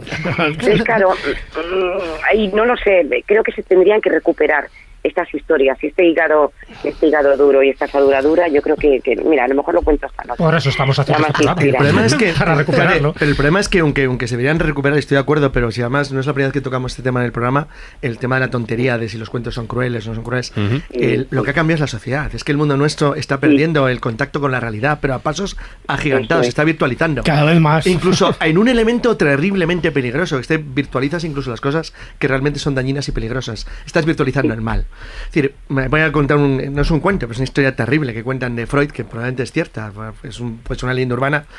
Freud brindó y abrió una botella de champán cuando se entera que Austria le ha declarado la guerra a Serbia, porque llevaban una generación, 2 generaciones sin guerra, y en Europa, pues bueno, la gente estaba muy nerviosa. Entonces, cualquiera que vea las fotografías del 4 de agosto de 1914 en Londres, cuando miles de personas se manifestaron en Buckingham Palace pidiendo que Inglaterra declarara la guerra a Alemania, pues de esos miles estaban muertos el 80% un año después. Entonces, estamos tribalizando de tal manera la realidad y el mundo que estamos perdiendo la esencia de la realidad, pero es que es peligrosísimo. Pero lo malo es que tampoco es fácil hacerlo, porque lo que tú dices que tiene mucha lógica, ahora mismo no es que se considerara mal, es que ni siquiera se entendería. Te dirían, ¿por qué me estás asustando a los niños? ¿Por qué les cuentas esto? ¿Por qué eres tan bruto? ¿Por qué eres tan salvaje? ¿Por qué eres tan psicópata? Y te acabarían dirigiendo hacia otro camino donde al final pues el mal no existe realmente, ni el bien. Claro, hay conceptos morales muy definidos. Ese es el peligro cuando se mete la religión y la política en los cuentos. Cuando se mete la religión y la política, lo que intentan es reescribirlos para que sean políticamente correctos. Y lo hemos contado a más de una vez. Sí. Entonces, cuando intentas quitar esas cargas de sexismo, de sadismo, de machismo... Las puedes atenuar, que tampoco pasa que sean como el siglo XVII, ¿no? Pero eso lo decía Ana perfectamente, y lo sabe también Marta, que precisamente eso está ahí para aleccionar al niño, para que sepa los peligros, los obstáculos, los riesgos que toma cuando nace hasta pero que Jesús, muere. Es que los roles cambian, porque tú ya no puedes asustar a un niño con un lobo, porque no sabes lo que es un lobo. Es decir, pero el cuento que en su momento asustaba al niño con el lobo tenía una lógica en un mundo de lobos, en un mundo donde el lobo es una cosa que sale dibujado animadamente por ahí, y que el lobo parece un pobre animalito, que pobrecillo mío. Pues no tiene sentido, porque ha cambiado tu sociedad y tu mundo, con lo cual tienes que buscar patrones distintos, es decir, diferentes, extraños. Pero es lo que yo decía, los cuentos están vivos. Lo que antes era un lobo, hoy en día pues será, no sé, o sea, no voy a decir un animal. Freddy Krueger. Freddy Krueger es más un monstruo. Exacto, un monstruo. Pero es lo mismo. Vas evolucionando, es decir, lo que hablamos. Además con las uñas, igual. Claro, lo que hablamos un día, decir, ¿dónde está el diablo del siglo XVI, verde, reptiliano, rápido, extraño, el que pinta, el que se dibuja en el siglo XVI, en el famoso cuadro de Wolfram tentando... Pues es el alien de Giger, ha cambiado simplemente, es un extraterrestre. Es decir, tú ya no crees en eso, pero el miedo tienes que tenerlo de alguna manera, porque si no, pierdes la esencia del cuento. Alien es un cuento. una película. Claro. Es un cuento como una catedral. Es un cuento sobre el demonio y el mal, perfecto. Y Star Wars. Es diferente, es otra historia. Es un cuento, una saga. Voy a recoger cuerda, ¿vale? Porque como ves, Marta, se me dispersan y yo tenía una tarea contigo que quería aprender. Estamos en el taller, ¿no? Porque has dicho una frase, claro, has dicho una frase que me siento muy identificada con ella, que es que no todo el mundo que publica tiene por qué ser escritor, y yo quiero ser escritor. Así que, por favor, enséñame a escribir. ¿Cómo claro, empiezo? Lo que pasa es que estoy centrándome un poco en el tema de los cuentos, Sí. porque se trataba de cuentos. Sí, ¿no? de cuentos, Lo sí, tuyo sí. es más ensayo. No. Escribir cuentos, Fran. Bueno, pues te aviso. Sí. Te van a revisar, no sabes de qué manera, porque es lo que dice Carlos, somos una sociedad hipócrita. Vale. O sea, ahora mismo hay una línea en la que han metido mis cuentos, que tampoco me gusta, que la han etiquetado con cuentos con valores. Claro, yo me parto de risa. O sea, como si el resto Claro, yo no digo, los tuvieran, ¿qué ¿no? valores? Exacto. Y lo peor no es eso, lo peor es que, vale, tú no quieres contar la Caperucita Roja o no quieres contar la Cenicienta porque, vale, todo este tema femenino en el que tampoco voy a entrar porque entonces olvidaros del taller, o sea, ya, ni qué coña lo hacemos. Pero no toques esos cuentos, déjalos tranquilos, escribe unos nuevos, como dice Carlos, donde el lobo sea, por ejemplo, el porno que hay en Internet y que los niños de 8 o 9 años tienen acceso a él. Cuenta eso. Con lo cual entiendo... Pero somos hipócritas. Claro, con lo cual entiendo en tu taller que lo primero que nos vas a decir, y aunque suene a absurdez, aunque suene de perogrullo, es que lo primero que tienes que tener para escribir un cuento es algo que contar, ¿no? Ese valor al que hacías referencia antes. Sí, mira, sí, porque ahora hay muchas técnicas y muchos talleres y muchos estos que te puedes apuntar, y yo creo que para socializar está muy bien como irte a tomar una caña con alguien, pero yo creo que no vale para nada. O sea, tú lo que tienes que tener primero es esa idea loca. Si quieres escribir para niños, te tienes que rodear de niños y tienes que escucharles, porque de ahí parte esa chispa. Otra cosa que la gente no hace es que el cuento no lo cuenta. O sea, yo una de las primeras cosas que hago en el momento que ya he escuchado un tema con el que me quiero comprometer, porque es verdad que todos los que escribimos cuentos para niños es que queremos que haya una enseñanza detrás. O sea, yo cuando escribí sobre la muerte me basé en 4 mentiras que les estaban diciendo a los niños, que se siguen diciendo. Una de ellas es que el abuelito se ha quedado dormido. Yo tuve un caso de una niña que no quería dormir porque pensaba que dormir era morir. Y estas cosas las tenemos. Entonces, sí que había una cosa y una intención. Pero lo que hice fue contarlo. O sea, eso es lo primero que yo hice. Oralmente di el coñazo a toda la gente que me podía escuchar. Claro, eso ya te da un feedback. Y una vez que ya lo has contado, ya has tomado tus primeras notas, te haces una especie de esquemita. Tienes que tener, desde luego, una intro, un nudo y un desenlace. Eso no ha cambiado.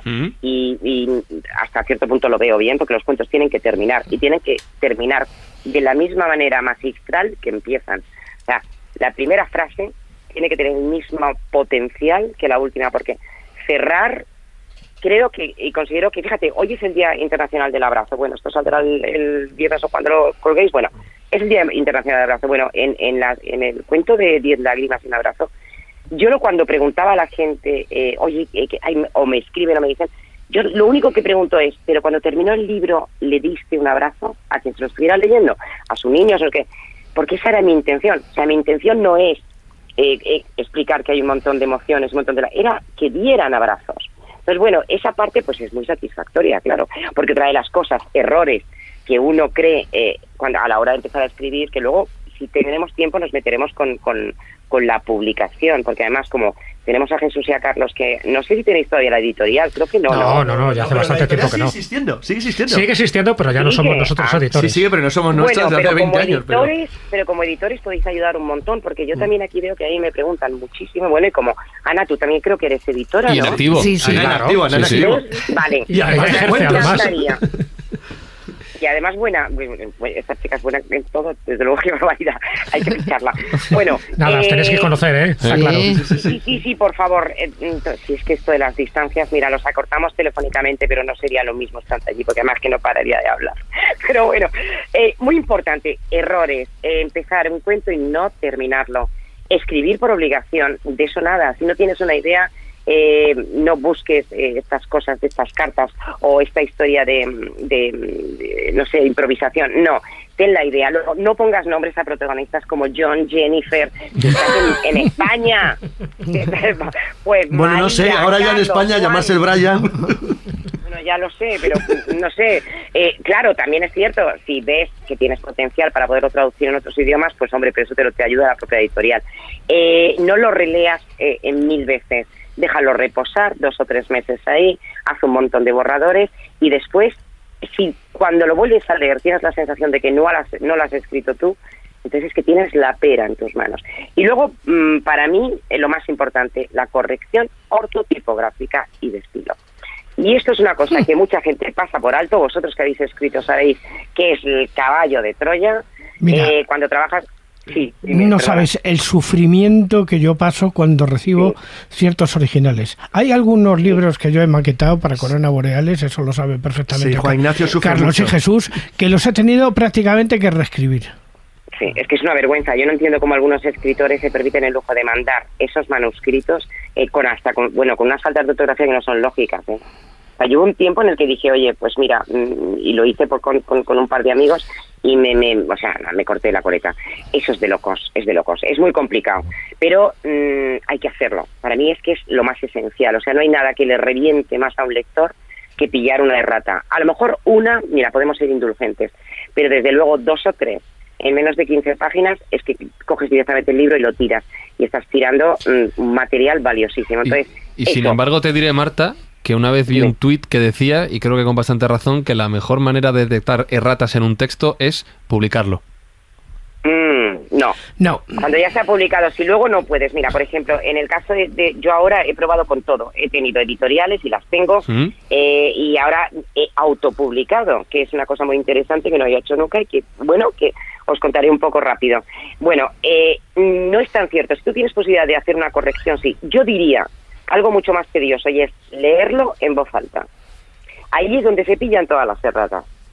Ese es el truco para mí, que siempre me ha funcionado. Pues una cosa importantísima.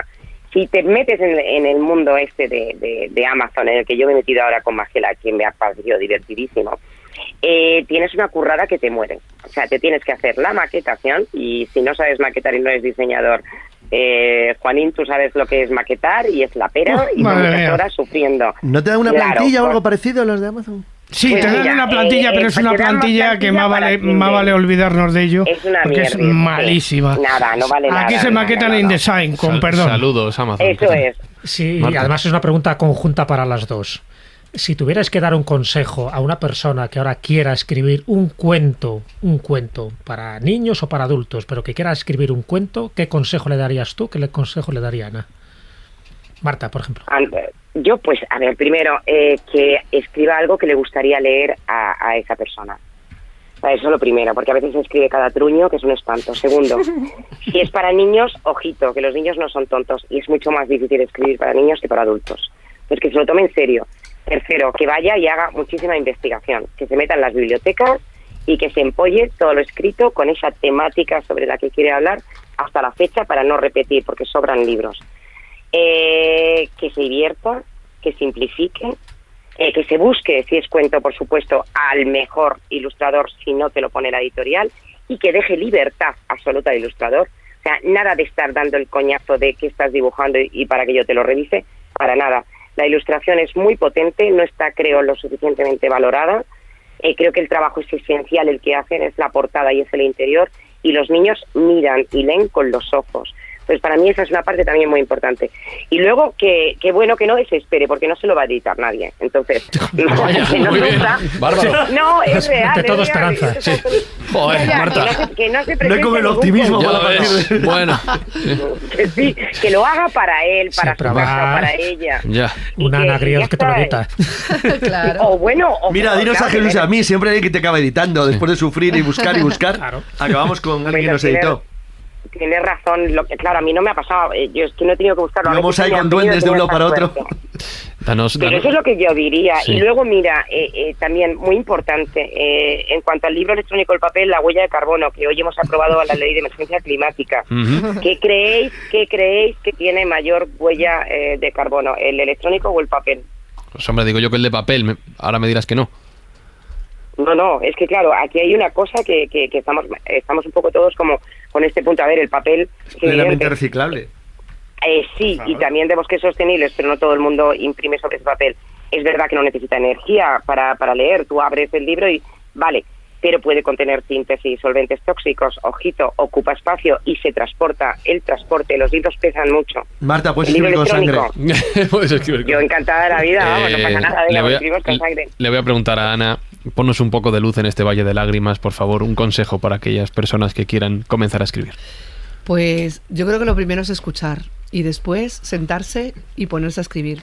Yo había hecho un libro sobre una investigación en fuentes folclóricas y había publicado Cuentos del Mediterráneo, y en una cena de ciruela me sentaron al lado del director de la colección Biblioteca Azul, Juan Antonio Ramírez, un profesor de la Autónoma de Historia del Arte, que le había dado un ictus y tenía paralizada la cara, y como a mí ya sabéis que no me gusta hablar, pues me pusieron a su lado. Y entonces yo le estaba contando que tenía un espectáculo de monstruos, que investigaba el monstruo patrio frente a la invasión del monstruo americano. Ay, Dios. Y le iba contando las historias de los monstruos y tal, y me miró y me dijo, ¿y eso por qué no lo escribes? Y yo le dije, uno escribe cuando siente que tiene algo que escribir. Y me dice, no, cuando uno escribe algo que sabe que va a escribir, redacta. Cuando uno se sienta y descubre que quiere escribir en el proceso de escribir, escribe. Yo creo que lo importante es escuchar y luego sentarse. Sí, qué bonito. Estoy de acuerdo. Mucho. Pues vamos a dejar Escuchar, que Marta sobre todo. siga escribiendo, que siga ahí trasteando en su taller, todos sus papeles, sus Ordenando la legajos. mesa. Tiene algún ebook también por ahí, como he dicho antes, que vaya ordenando. Bueno, es que el Y- ebook sí. se amortiza cuando te has leído 33 obras, Ajá. unas 300 y pico páginas cada una. Y no es tan complicado, o sea, si uno está acostumbrado a leer, que yo creo que habría que leer todos los días, pero bueno, esto es como hacer meditación o ejercicio, en fin, son muchas cosas. ¿Sabes lo que tengo pasa? hacer. ¿Sabes lo que pasa? Que me estoy imaginando tu taller lleno de portátiles y de ebooks y ya no tiene Sí, la misma un caos. magia. Así que déjame que me quede caos. con esa imagen, que los escobuleros te imaginen allí dentro y sigue sobre todo, sigue escribiendo Fran, y sigue creando. Hijo mío, Dime. hijo mío, arma, vida y ¿Qué? corazón, déjame que termine con el Sí. epitafio de Andersen, Pues que lo tiene en termina, su tumba. por favor, Superbonito. por favor. Sobre su tumba, Sí. tumba, dicho, sobre su tumba en piedra dice: la vida misma es el cuento de hadas más maravilloso.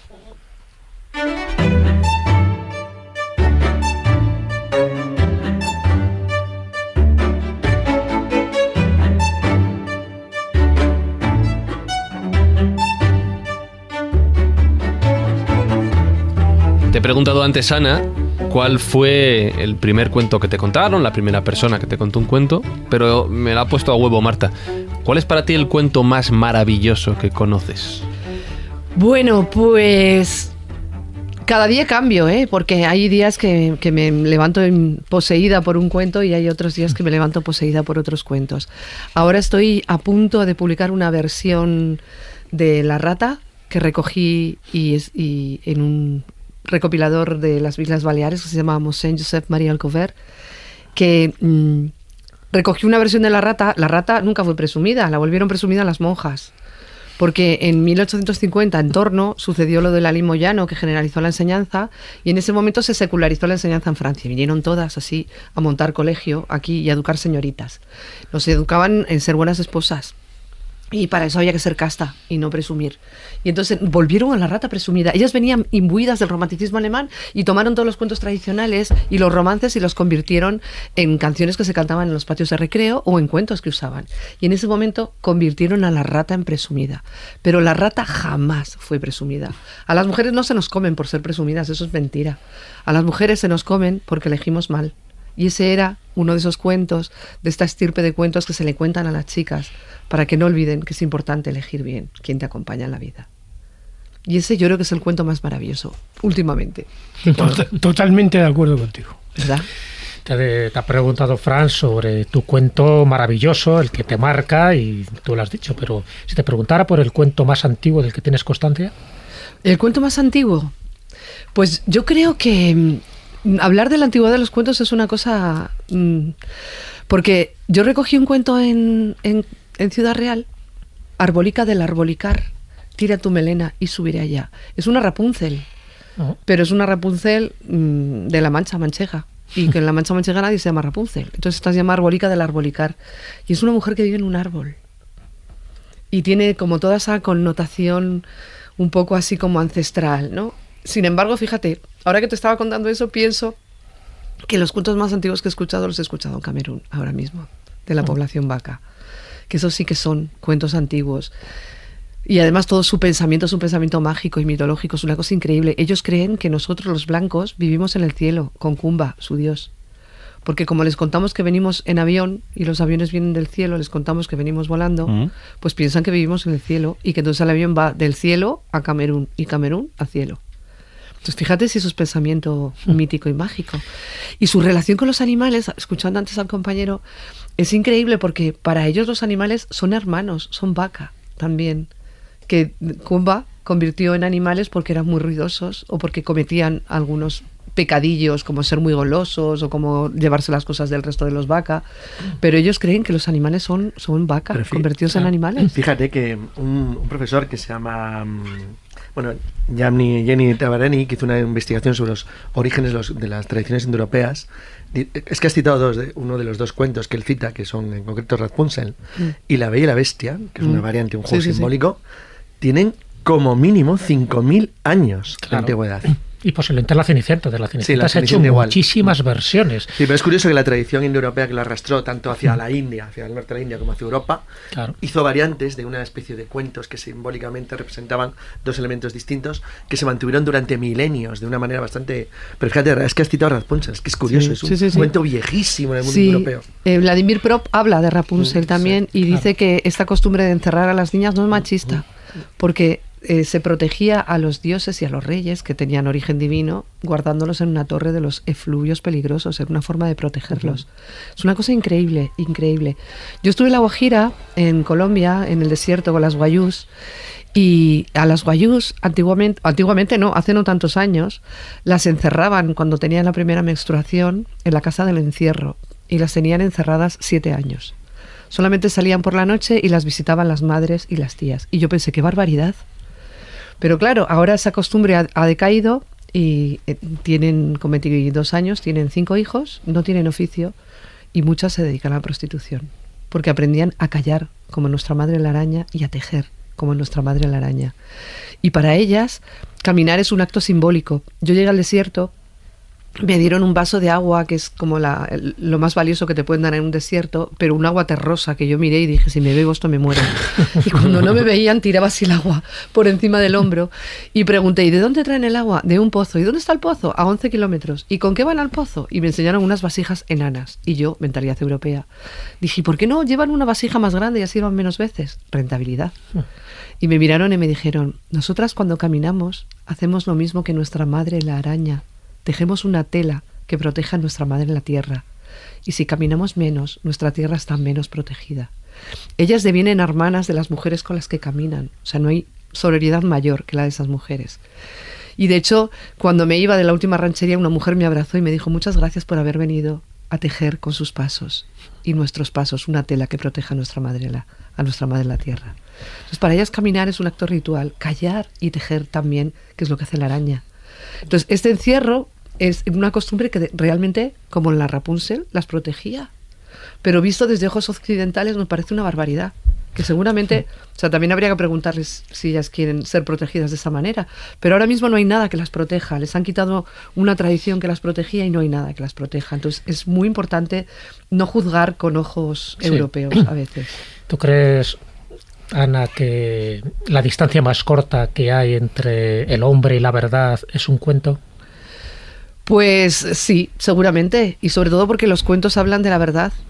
El dragón puede ser que no exista, que en Senegal creen que existe, pero el dragón habla de esa verdad, que es el miedo a lo devastador del fuego, y esa es la verdad. Todos los cuentos tienen una verdad y tienen una justicia y una reparación. Por eso nos dicen que son crueles, por eso nos dicen que son machistas. Todos los cuentos cuentan lo mismo, todos los cuentos tradicionales. Hay un personaje que se pone en camino porque tiene un conflicto.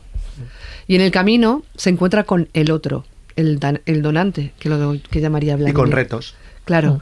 Y ese donante ayuda al que se ha puesto en camino, porque esto de la autoayuda es una memez neoliberal, capitalista y norteamericana. Entonces, la autoayuda no existe en los cuentos, la ayuda siempre viene de fuera, del otro. Y entonces, gracias a la ayuda del donante, el que se ha puesto en camino regresa al lugar de donde ha partido, con el conflicto resuelto y convertido en rey, que significa que es dueño de su propia vida. Eso significa ser rey, los cuentos tradicionales. Pero eso no deja de ser el camino del iniciado. Total. Claro, completamente. Total, es que son iniciáticos siempre. Sí. Claro. Entonces, esto cuentan los cuentos. Hay una antropóloga que dice que gracias a estos cuentos, alguien en la hoguera paleolítica tomó la palabra, seguramente fue una mujer. Y contó uno de estos cuentos. Yo estoy convencido de eso y te voy a decir por qué. Porque estaba allí. ¡No! No es así.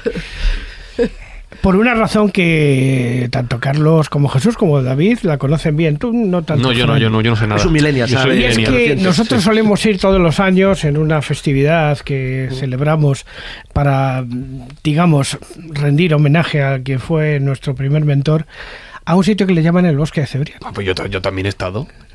Bueno, pues yo no me acuerdo que tú hubieras estado. Bien. Entonces vamos allí y allí hay una cueva que la llaman la Cueva de los Casares. Fantástica. Una cueva de los Casares que está decorada con una serie de petroglifos que indican la visión que tenía de la humanidad, un mundo que ya hemos perdido y del que hemos, digamos, no tenemos conexión con él. No sabemos qué quisieron representar con aquello, porque representan humanoides, peces, pescadores, cosas curiosísimas, mamuts, danzas rituales sexuales y tal, de un tiempo de posiblemente 35.000 años, que en principio se pensó que pertenecían al hombre de Cromañón, y hoy día sabemos que no, que fueron mujeres neandertales las que crearon aquellos petroglifos. Es emocionante, por lo menos emocionante. Sí, pues esta teoría dice que la mujer tomó la palabra, contó este cuento donde el otro no es el que te asesina ni el que te mata, sino el que te ayuda, y gracias a esto el ser humano, que hasta entonces era carroñero porque no sabía cazar colectivamente, empezó a confiar en el otro, y esta confianza hizo que la fuerza del individuo se sumara a la fuerza del otro individuo, a la fuerza de lo colectivo, y gracias a esto, a la fuerza de lo colectivo, comenzamos a ser seres con mucho potencial cazador y conseguimos perpetuarnos en la cadena evolutiva. Así que, si estamos aquí todos... Has dicho una cosa muy interesante. Gracias a los cuentos. La caza original era colectiva. Claro. Sí, pero acaba de decir algo mucho más importante todavía, y es que el homínido original era carroñero. Sí. Realmente era carroñero. Si nosotros nos vamos a Ambrona, a las excavaciones del Máquer de Cerralbo, vosotros lo sabéis perfectamente, al Paleodoxón antiquus y tal, se le perseguía hasta las marismas y cuando se moría se lo comían. Era un ser carroñero. Empieza la caza después, cuando ellos descubren que la unión hace la fuerza, y en eso tienes toda la razón. Claro. Y en ese crear colectividad los cuentos han formado siempre y siguen formando y siguen teniendo un papel muy importante. Qué bueno. De hecho, fíjate, a mí me gustaría resaltar, antes dentro de esos griotus y tal, etcétera, cuando tú utilizas el término contar. Por ejemplo, en las tribus norteamericanas es más, la traducción vendría a ser como narrar, ¿no? Porque los narradores, de hecho, son los que tienen, tú sabes y te lo has encontrado, en todas las tribus se les tiene muchísimo respeto, en todos los pueblos se les tiene mucho respeto. ¿Por qué? Porque son los detentores de los registros de su historia. Son esos narradores, bien en forma de cuentos, de leyendas, etcétera. Dentro de esa tradición oral, lo que hacen es transmitir a lo largo del tiempo, y son los que guardan la memoria, lo cual también, a pesar de que tengan algunos sistemas para mnemotécnicos, digamos, para recordar esas cosas, pero son los que por la noche, como tú decías, al albur del cielo raso y con una hoguera, etcétera, son los que empiezan a contar las historias, las narraciones a los niños de lo que es su pasado histórico, el pasado de la tribu.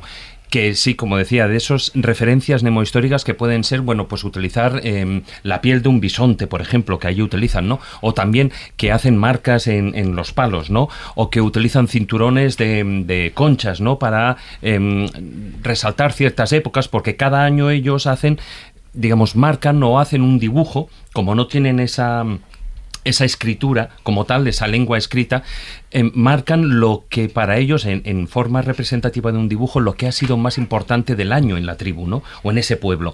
O también, por ejemplo, utilizan, bueno, hay un montón de cosas que utilizan también en cortezas de árbol, etcétera, ¿no? Pero, ¿qué ocurre? Que se encuentran que los narradores son tan sumamente respetados en las tribus que se les hace regalos. Y entonces, incluso hoy en día, que los indios están pues atocinados ahí en reservas y cosas de estas, pues aún así, cuando ahí van turistas y tal, la costumbre es entregarles un regalo que hoy en día pues es pues algo de alcohol o tabaco o algunos regalos, cosas de estas. Pues vaya regalo. Sí, bueno, ya, pero también son los que de alguna manera pues lo que piden, ¿no? A cambio de hacerles también alimentos, evidentemente, ¿no?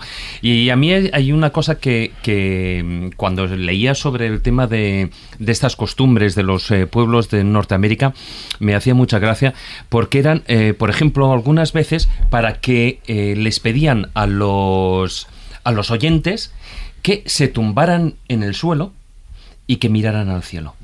Y yo cuando estaba leyendo eso decía, ¿y esto por qué, no? Sí. Claro, lógicamente, para que se distrayeran menos, para que prestaran más atención al relato. Y luego estaban, bueno, pues dentro de esos relatos había la manera de contarlo, digamos, como tú ahora puedes estar haciéndolo aquí, es decir, de una manera quieta, hablándolo y utilizando solo y únicamente las inflexiones de la voz, y luego estaban pues los que lo representaban cual si fueran actores, ¿no? Que utilizaban no solo la voz, sino ademanes, movimientos, etcétera. Y había para terminar, una cosa que a mí me llamaba mucho la atención. Y era, nosotros aquí en términos más hispanos, utilizamos esa frase inicial, ¿no? Érase una vez. En cambio, a mí, ellos utilizan varias frases, pero hay una que me parece sumamente bonita, que es, cuando el mundo era nuevo, hace mucho tiempo. Bueno. Sí. Qué bueno. Trayendo esto a la actualidad, antes de empezar el programa, hablando con Jesús de lo que íbamos a hablar hoy, me contabas una cosa y decías, ya reivindicando vuestra tierra, la de Ana y la tuya, que en León había una gran tradición de contadores de cuentos, de escritores de cuentos. Y bueno, desarrollalo. Sí, claro, yo lo sé como leonés, pero me sorprendió que Ana también lo haya contado, ¿no? Te lo he escuchado, hemos coincidido además en 2 congresos, Colindres y otro en Zamora, y me llamó la atención que me corroboraras algo que yo tenía esa intuición, pero no lo sabía de forma fehaciente, que es verdad que en León hay como más narradores, más cuentistas, en el buen sentido de la palabra, por metro cuadrado que a lo mejor en otras zonas o en otras regiones. Es cierto que León tiene muchísimos escritores muy conocidos, ¿no? Desde Llamazares hasta... Callejo. Sí, también, claro. De los famosos cuentos de Callejo. Pereira y tantos de ellos. Entonces, tú que además has indagado, has recorrido esas trochas, esos caminos buscando precisamente las tradiciones y las leyendas, has constatado que realmente en León, por metro cuadrado, hay más gente que ha recuperado esa memoria dormida ancestral, la ha recuperado de forma escrita. Sí, bueno, en Romancero Tradicional, que fue mi tema de tesis doctoral, hay 5 volúmenes del romancero leonés. Y es impresionante, además, y todavía sigue muy vivo en León. Yo cuando estudiaba la Autónoma, filología, nos íbamos al Valle del Silencio, a la Cabrera leonesa, sí, a escuchar, porque tenían una S apical que se pronuncia con el pico de la lengua en los alveolos, que era una S que se pronunciaba en el siglo XVI, y se seguía pronunciando en León a finales de los años 90. En el Valle de Valdueza. Por ahí, por esa zona, era una cosa increíble. Entonces yo creo que tiene esa cosa un poco atávica, ¿no? Que también tiene Asturias, que también tiene Cantabria, que también tiene Galicia, ¿no? Que son las zonas de bosque, las zonas que dan mucho pie a imaginar, que muy umbrosas. Es que el bosque siempre conlleva ese ambiente mágico, ¿no? Total. Igual que el fuego, claro, por la noche. Claro. Porque hace también que las formas se deformen y que toda esa imaginación se vaya. Y luego hay mucha tradición de sentarse a la fresca y contar.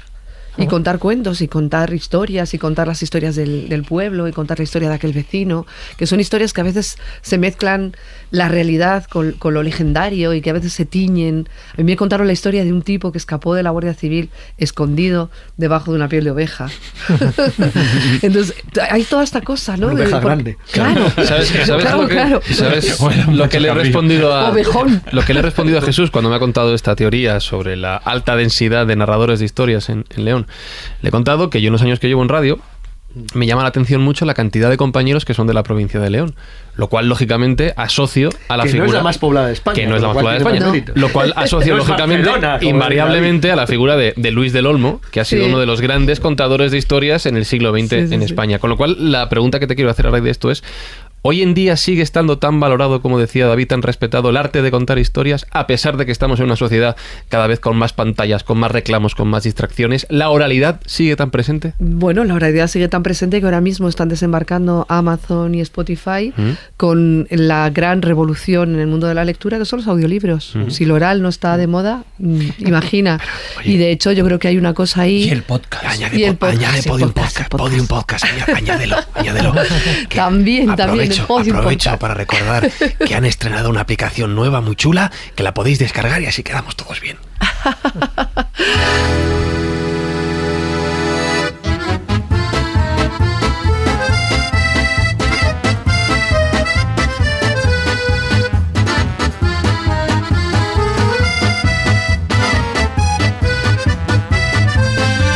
Te voy a proponer un pequeño juego, Ana. Piensa en 5 profesiones, a cada cual más rara, lo que te apetezca, ¿vale? Lo que quieras. Subimos la música y cuando las tengas me avisas. A ver, dime una. Testador de pollos. Creo que no. Otra. Más rara. Mamporrero. Creo que tampoco. Tercera. Otra. Probador de colchones. A lo mejor sí. ¿Cuarta? Afinador de colchones. No lo sé. Y la quinta ya baja un poco a la tierra para asegurar. La quinta, afinador de textos. Eso sí. ¿Cuántas de esas 5 has hecho en tu vida, Juan Ignacio? Pues prácticamente todas. La de los pollos, La de los pollos sabía que sí. Es una caja de sorpresas. Un gran sexador de pollos, ya lo dije una vez. Sí. Y lo de mamporrero. Sí. No, de pollos no, pero... Mejor que no diga lo otro, ¿eh? Mi niñez fue en el Escorial con... No voy a contar.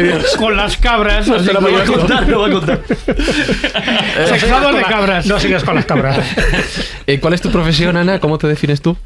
Bueno, yo siempre digo que cuando soy escritora, soy editora y soy narradora. Y en el fondo es un poco todo lo mismo, ¿no? Todo esto sí, ¿no, Juan Ignacio? Tú sí. Pues sí, en los últimos años he escrito bastante, he hecho algunas cosas y también he hecho en ocasiones de cuentacuentos. Es que es un gran cuentista. De hecho, he escrito algunos cuentos que, bueno, no le desagradaron a quien los leyó. ¿Por qué? Porque a mí me parece que el cuento es fundamentalmente una metáfora de la vida. Una metáfora de la vida que en un segundo se condensa en un pequeño texto que nos trae de alguna manera no solamente una lección moral, pero sí también una lección de la memoria. Verás, hay un cuento que a mí me enloquece desde que era muy pequeño, cuando lo escuchaba aterrado debajo de sentado, digamos, en la máquina de escribir de mi madre, porque uno ya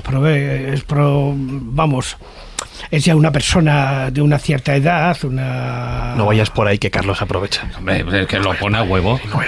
No, pero ese cuento lo escuchaba porque entonces había una cosa en este país que se ha desaparecido, que era el teatro del aire. Entonces en el teatro del aire se contaban historias. Y bueno, hay un cuento que a mí me aterraba cuando era pequeño. Luego, cuando he sido mayor, he comprendido exactamente de qué iba la cosa, que es El hombre de arena de Hoffman. Coppelia.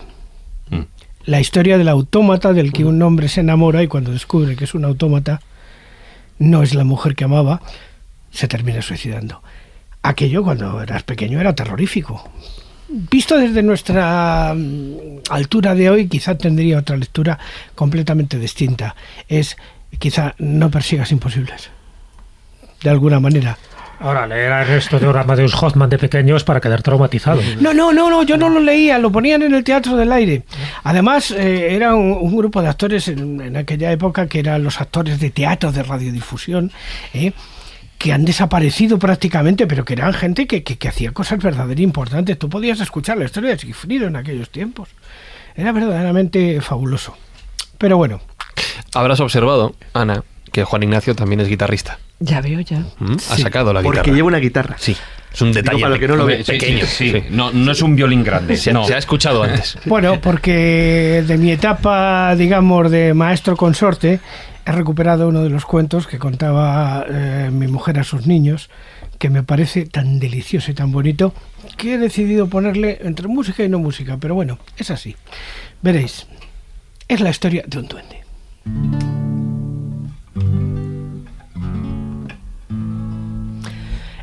Érase una vez un duende que era dragón, gamberro y hambriento, y todas las noches, como costumbre, se comía trozos de la luna.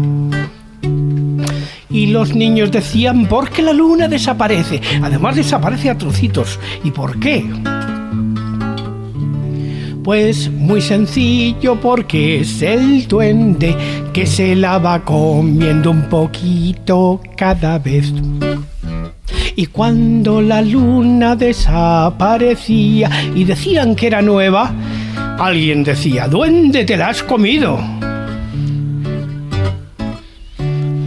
Entonces el duende la tenía que reponer. Y busca que te busca trocitos de luz. Poco a poco la iba reconstruyendo, y así la luna al cabo de un tiempo volvía a ser una galleta otra vez. Y así le contábamos a los niños porque la luna va y viene, porque la luna va y viene. Es culpa de un duende dragón. Y cada mes vuelta otra vez. Te ha faltado el chimpón.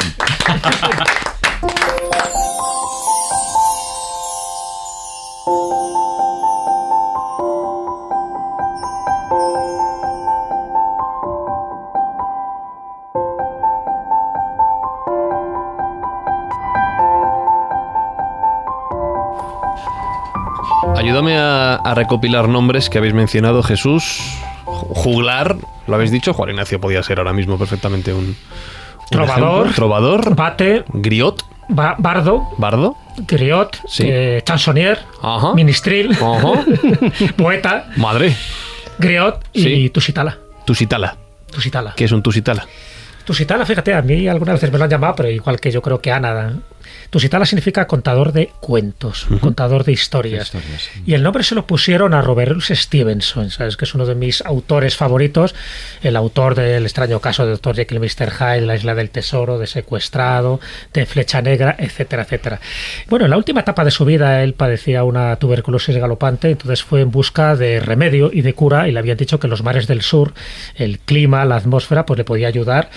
No tanto para mejorar mucho su salud, pero por lo menos para prolongar un poco más su vida. Y efectivamente, él se embarca rumbo a los mares del sur. De hecho, tiene una obra que se titula así, Los mares del sur, donde cuenta sus peripecias, pues tanto por las Islas Marquesas como por las Islas Gilbert, y al final desemboca en el archipiélago de Samoa. Y ahí encuentra su particular isla del tesoro. Ahí se da cuenta que tanto el clima, como los habitantes, como la gente y como las historias que él iba recopilando, pues era como su lugar ideal, y decide que ese es el lugar donde él tiene que morir. Y bueno, pues hasta que le llegue la muerte, él se va, en fin, acostumbrando a los usos y costumbres de ese lugar. Él se instala en una isla volcánica, en Upolu, y se va a una localidad que se llama Bailima, ¿no? Allí se construye su casa y ahí vive con su mujer, con Fanny, y se dedica pues a escribir, pero también a contar cuentos. Y a los samoanos les encantan todas las historias que sabe Robert Louis Stevenson, tanto de su Escocia natal como de todo lo que él había escrito a lo largo de su vida. Y tanto le encantan que le llaman popularmente de una forma cariñosa el Tusitala, el contador de historias. Al final, él muere el 3 de noviembre de 1894 y su última voluntad es que quiere ser enterrado para él en su lugar de poder, en su lugar mágico, que es el Monte Baea. Entonces, bueno, pues había que acondicionar todo aquello porque no era muy fácil. Los caprichitos de Stevenson eran complicados porque había que llevar el féretro y su cuerpo hasta el Monte Baea. Pero bueno, al final le embalsaman con aceite de coco aromatizado para que no se corrompa antes de tiempo por el calor que hacía. Le llevan allí, hacían una ceremonia al estilo samoano y le entierran. Y le entierran con un epitafio que él había escrito expresamente para que quedara registrado en su tumba, porque en el fondo es un resumen de su vida, de su obra y sobre todo el por qué le llamaban Tusitala. En este epitafio, un poema epitafio, dice lo siguiente: bajo el inmenso y estrellado cielo, cavad mi fosa y dejadme yacer. Alegre vivido y alegre muero, pero al caer quiero haceros un ruego, que pongáis sobre mi tumba este verso: aquí yace donde quiso yacer, de vuelta del mar está el marinero, de vuelta del monte está el cazador. Antes te he preguntado cuál era tu profesión, Ana, y tu nombre artístico es Griot. Pero ¿cómo te gusta que te llamen? Pues me gusta que me llamen narradora, me gusta que me llamen griot. Y porque no me gusta nada la palabra cuentacuentos, ¿no? Me parece espantosa. Sí, es una mala traducción de storyteller, y tiene un doble acusativo, porque contar y cuento es un poco lo mismo. Reiterativo. Y luego también es como un poco pintacaras, hinchaglobos y cosas así, ¿no? Entonces, de hecho, el uso de la palabra se ha generalizado para designar a los narradores que cuentan con niños. Y yo cuento con todo tipo de gente. Cuento con bebés también, pero yo a los bebés les cuento Cortázar, La noche boca arriba. Cuando no hay padres... Ojos como platos en el estudio ahora mismo. Los padres no entienden Cortázar, pero los bebés sí. Cuando hay padres, cuento el pollo Pepe. La primera vez que conté con bebés me pusieron 16 bebés en un tatami, les miré y dije, me quieren hacer la foto, los bebés no entienden nada y pusieron cara de extrañeza porque no me conocían, tenían 6 meses. Entonces me quité un mandil que llevaba súper estridente, me puse de rodillas y empecé, les miré y dije, ¿qué les voy a contar esto si no entienden ni el pollo Pepe? No tienen estructura narrativa, tienen 6 meses. Y me puse a contarles La noche boca arriba de Julio Cortázar. Y me daba cuenta de que mientras iba contando, si yo ponía la voz melosa, ellos hacían bombitas así. Y si yo ponía la voz tensa, ellos hacían ¡ay! Y fue impresionante porque, fíjate, llegó la cuidadora con los biberones y no le hicieron ni caso. 16 bebés me prefirieron a un biberón, me lo he puesto en el currículum. 16 bebés prefirieron Cortázar que seguir comiendo. Totalmente. Pero eso tiene una fácil explicación, porque no les estabas contando una historia, sino una emoción. Ahí está la historia. Y eso significa una cosa, claro. Que Ana, sea como sea que queramos llamar lo que hace, es muy buena. Síguenos en nuestra página de Facebook, facebook.com/La Escóbula de la Brújula.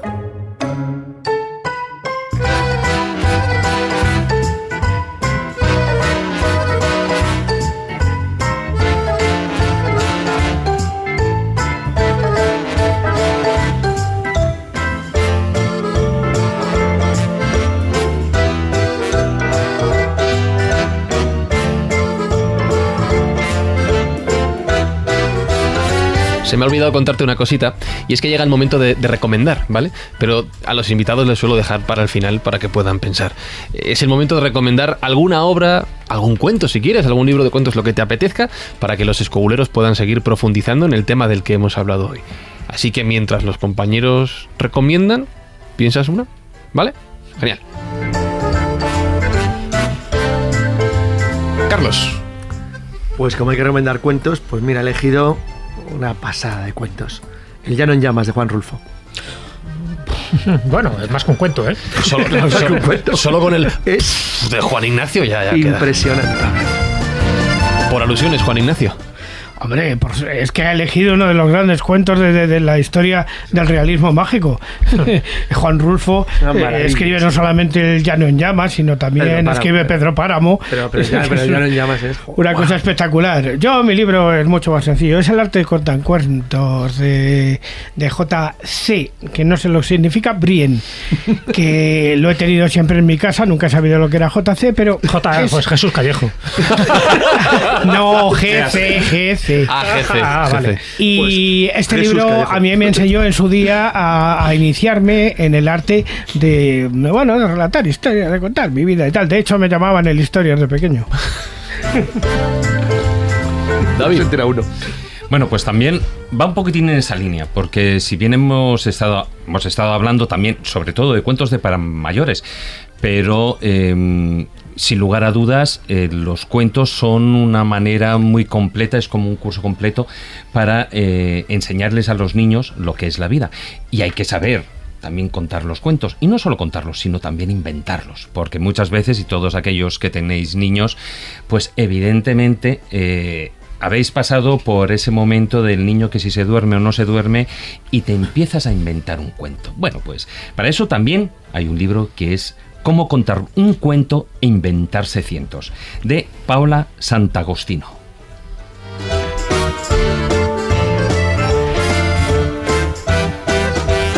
¿Levantas la mano, Juan Ignacio? Sí, levanto Como los niños en el colegio. Se ha acordado de otro. Levanto la mano. No es otro libro, pero sí es un trocito pequeño de un libro que me gustaría que reflexionara sobre él porque es bellísimo. pertenece al profeta de Khalil Gibran. Y dice, es el sepulturero. Es muy cortito. Dice, de todos los que vienen a este cementerio buscando enterrar sus personalidades perdidas, solo tú me gustas. Dice, ¿y eso por qué? Dice, porque todos vienen llorando y se van llorando, pero tú vienes riendo y te vas riendo. Jesús Callejo. Bueno, pues voy a citar a alguien que aquí ha salido a colación, que es Vladimir Prop, un ruso que hizo una clasificación de los cuentos, y él pensó, y lo intentó comprobar, que los personajes eran fundamentales en los cuentos y que había como 31 elementos, no más ni menos, 31 elementos que prácticamente se daban en todos los relatos. Y además había 7 personajes principales. Algunos los ha contado Ana, ¿no? Que es el héroe, el donante, el auxiliar, el agresor. Es decir, esos personajes se dan de una forma sistemática, en ese orden, en otro orden, para que el cuento sea un cuento tradicional, un cuento arquetípico, porque tiene que beber de las mismas fuentes, porque tiene que beber de las mismas acciones que tienen los personajes. Y además de Cortázar para bebés, Ana, ¿qué nos recomendarías? Bueno, yo quería recomendar un libro del que ya he hablado, se llama Cuentos noruegos de Asbjørnsen y Moe, y sobre todo porque contiene casi 20 cuentos de un personaje que se llama Ceniciento, Askenladen. Ceniciento es el que hurga la ceniza, por eso está cubierto de ceniza, el que hurga el fuego, el que cuida el fuego. No tiene iniciativa, no tiene ambición. Su padre lo echa de casa para que vaya a buscar a sus hermanos que se han ido a vencer al troll y a casarse con la princesa y no regresan, y él sale porque su padre le manda, y es el único que consigue vencer al gigante y casarse con la princesa, porque es el único que en el camino se detiene a cuidar a los que se encuentra, y porque es el único que da valor a las cosas pequeñas que se encuentra. Qué bien lo cuentas todo, hija mía. Qué bien lo cuentas todo.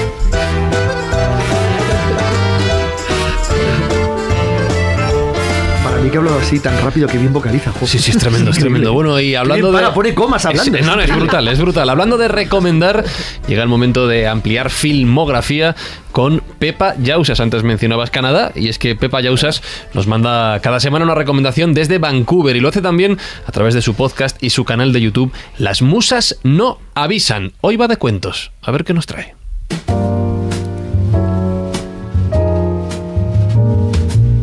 Por una vez, y sin que sirva de precedente, más que una película, lo que hoy quiero recomendaros es a un director de cine, uno de esos que se puede permitir el lujo de firmar como un autor. Terry Gilliam y su famosa trilogía de la imaginación. Se tratan de 3 películas: Time Bandits, Brasil y Las aventuras del barón de Munchausen. En palabras del propio Terry Gilliam, tratan sobre la locura de nuestra sociedad torpemente ordenada y el deseo de escapar de ella por cualquier medio posible. Terry hizo un ejercicio para mostrar estos deseos ocultos que desde su punto de vista todos tenemos a través de los ojos de un niño, un hombre de unos 30 años y finalmente un hombre mayor, en la historia del barón de Munchausen, que, como sabéis, cuenta las aventuras de un varón que evita la realidad de su muerte a través de sus propios cuentos, logrando de esa manera la deseada inmortalidad a través de su narración. Y todo esto lo hace gracias a mostrarle la magia de la imaginación a los ojos de la inocencia de una niña que le ayuda a recuperar su propia inocencia. 3 películas absolutamente sublimes, imprescindibles en la historia del cine y en la biblioteca de todo buen cinéfilo, que os recomiendo encarecidamente y que sin ningún género de dudas os van a dar más de un motivo para haceros otra vez esa pregunta: ¿por qué contamos cuentos? Y si realmente todos los cuentos son tan buenos como parecen o no. Terry Gilliam os sirve en bandeja esta reflexión sobre las edades del hombre y la subordinación de la magia al realismo. Si no las conocéis, os las recomiendo encarecidamente. Y si ya las habéis visto, cualquier momento es bueno para volver a ver al fantástico maestro de Terry Gilliam en acción. ¿Quién es este? Ni idea, algún viejo lunático. Es el barón de Munchausen. Oh, comprendo. El verdadero barón de Munchausen. Sí, exacto. Me temo, señor, que tenéis una muy débil noción de la realidad. Vuestra realidad, señor. Solo embustes y paparruchas. Y afirmo encantado que no tengo la menor noción de ella.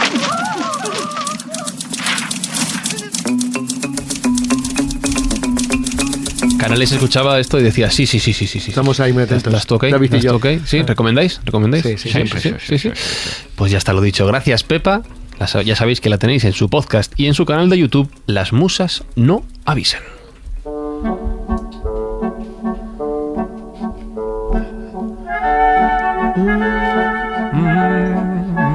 Bueno, Jesús, estamos llegando al final.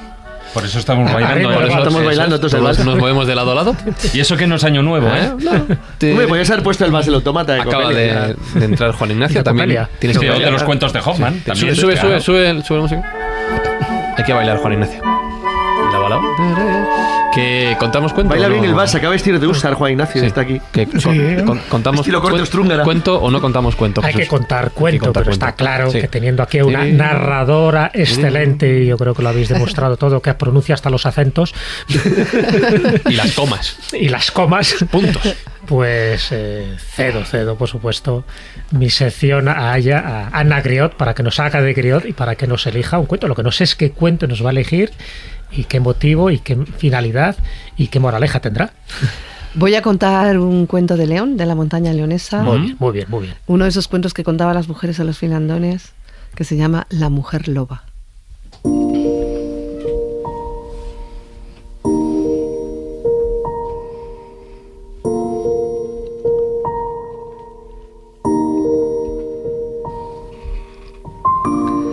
Nadie sabe qué delito cometió, pero un día se abrió la puerta de su casa y ella salió de un empujón. «Vete, desgraciada, ojalá te coman los lobos», le gritó su padre. La madre se agarraba al quicio de la puerta y lloraba, pero nada hacía. Y ella comenzó a caminar camino del monte, sin darse la vuelta, sin mirar atrás. Estaría mejor con aquellas fieras que con aquellas bestias de su pueblo. Y llegó al monte y se encontró con los lobos, pero no se la comieron, la olfatearon y siguieron su camino. Pero aquella noche murió una loba vieja, y ella, con un trozo de pizarra afilada, le cortó la piel a la loba y se hizo un traje de piel de loba. Y como a una más, la aceptaron en la manada. Dicen que en las noches de luna llena, aquella mujer loba volvía a su pueblo. Se iba a un caserón abandonado, donde la gente ponía las castañas a secar. Y arriba subía, encendía el fuego, colocaba una perola con agua al fuego para calentar, y después en un bidón que había encontrado en el lavadero vertía el agua, se quitaba la piel de la loba, y con un jabón se frotaba el cuerpo y se lavaba el pelo. Y luego salía del bidón, con el agua caliente, se sentaba en una piedra, colocaba la cabeza hacia abajo y comenzaba a peinarse el pelo, mientras recordaba lo bien que olía el guiso de su madre en los domingos, lo bien que olía la cara de los muchachos recién afeitados, o lo bien que olía la ropa que su madre ponía al verde. Y cuando consideraba que se había lavado, peinado lo suficiente, se volvía a poner la piel de loba y volvía al monte con los lobos. A ella se le atribuía la desaparición de jóvenes que iban a mal casar y adultos muy mal casados. Todos ellos se adentraban las noches de luna llena en el caserón abandonado y todos desaparecían del pueblo. No se les volvía a ver. Decían que la loba se los comía. Cuentan que aquel pueblo volvió después de años de ausencia, complicado en una guerra colonial, un muchacho. Y cuando se sentó en la mesa familiar y la madre distribuyó el guiso, los platos de peltre, le contaron todas las novedades del pueblo en su ausencia. Y le contaron lo de aquella muchacha que había sido maldita por su padre y se había convertido en una mujer loba, y que se comían los muchachos que se adentraban en el caserón las noches de luna llena. Aquel muchacho venía con el aguijón de la aventura en el cuerpo, así que miró a su madre y le dijo: «Madre, la próxima luna llena iré». Y la madre le dijo: «No vayas, hijo, no vayas». Pero él dijo: «Madre, iré». Y la siguiente luna llena el muchacho se dirigió al caserón abandonado y vio un fuego encendido arriba, y allá se dirigió. Se escondió detrás de un montón de escombros y entonces la vio. Estaba metida dentro del barreño, desnuda. Entre ella y el fuego yacía en el suelo la piel de la loba. El muchacho se quedó allí contemplando la maravilla en un momento en que a las mujeres no se les veía ni los talones. Y de pronto vio que ella salía del barreño, se sentaba en la piedra, colocaba la cabeza hacia abajo y comenzaba a peinarse el pelo. Y fue el momento que el muchacho aprovechó para lanzarse sobre la piel de loba y tirarla al fuego. Ella vio como su piel comenzaba a arder e intentó coger la piel, pero el muchacho la apretó contra sí y la separó del fuego. Ella intentó sacar una mano y clavarle aquellas uñas llenas de tierra en el cuello, pero él le sujetó la mano. Ella intentó morderle, pero él le sujetó la cara. Ella vio como su piel ardía en el fuego y sintió como su piel de mujer ardía en los brazos del muchacho. E intentó zafarse, pero entonces él la apretó más contra sí. Y ella sintió como el deseo del hombre se alzaba como una montaña. Y él sintió como el deseo de ella fluía como un río. Y allí se quedaron tirados, encima de un montón de sacos abandonados. El amanecer sorprendió a los dos jóvenes aullando el mismo deseo. Ella miró el fuego, nada quedaba y tampoco quedaba nada de su piel de loba. Y después miró al muchacho y le dijo: si un poquito así de mi piel de loba hubiera quedado, lo más grande que te quedaría a ti de tu cuerpo sería un pedazo de oreja, que así somos las mujeres del León. Pero él le cayó la queja con su boca y siguieron aullando el mismo deseo. Después él se levantó, se sacudió el polvo y se vistió, y ella se colocó un trozo de arpillera de un saco que encontró a modo de vestido, y juntos salieron de aquel caserón abandonado, de la mano, y se fueron lejos, muy lejos. Hay quien dice que cogieron el coche de línea y hay quien dice que los ha visto en Madrid. Al día siguiente, en aquel pueblo de León, de la montaña leonesa, el comentario era unánime. Cada vez que alguien le preguntaba a aquella familia por la extraña desaparición de aquel joven recién llegado de la guerra colonial, la familia contestaba lo mismo: ¡se lo comió la loba! Y nosotros sabemos que es verdad, se lo comió la loba.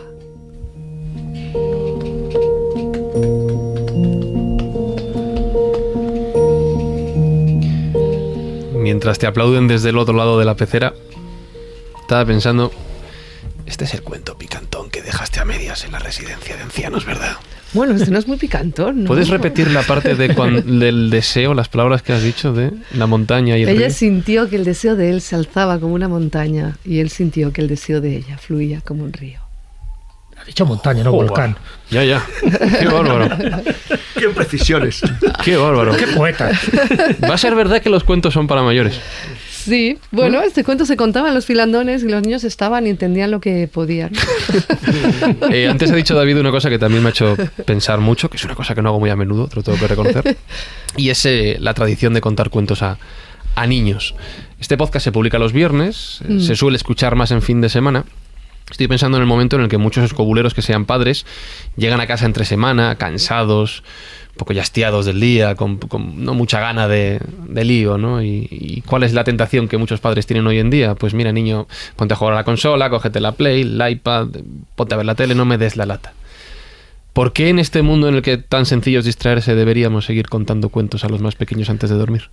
Pues mira, porque los cuentos crean un refugio, una casa de palabras, que hace que los niños y las niñas se sientan seguros y que sientan que aunque aparezca un lobo en sus vidas, siempre va a haber alguien que los va a salvar de la tripa de ese lobo. Aunque solo sea por transmitir un mensaje de esperanza y un mensaje donde siempre triunfa la justicia y el daño se repara. Aunque solo sea por eso, merece la pena contar cuentos a los niños. Yo añadiría, si me dejas... Sí, claro. Porque es algo que si no lo haces, no sabes lo que te estás perdiendo. Las dos partes. La relación que se crea con tu hijo o hija cuando le estás contando el cuento, esa cara, esos ojos, ese hasta quedarse dormido, no lo olvidas el resto de tu vida. Y yo añadiría algo más. Fíjate, en estos tiempos convulsos que vivimos, siempre vivimos tiempos convulsos, al final, si algo nos tiene que salvar, lo que nos va a salvar es la educación y la cultura. Y dentro de la cultura, algo que es fundamental como herramienta de conocimiento va a ser los cuentos. Nunca nos olvidemos de los cuentos, porque entonces perderemos, como le pasaba al pájaro del cuento que os decía de Borges, que al final no sabremos a dónde vamos porque hemos perdido de dónde venimos. Tengo una medida infalible para saber si el programa ha sido bueno o no, Ana. Y es el tiempo que yo he hablado. Cuanto menos hablo, mejor es el programa. Yo tiendo a bajar el nivel. Y hoy he hablado más bien poquito. Ha habido ratos en los que solo me he dedicado a escucharte. Y tengo que decir que ha sido un verdadero placer escucharte hoy en la Escóbula de la Brújula. Y que espero que vuelvas pronto. Pues yo encantada, porque la radio, como contaba el compañero, siempre fue la gran difusora de los cuentos y mucha gente conoce cuentos porque los escuchó en la radio.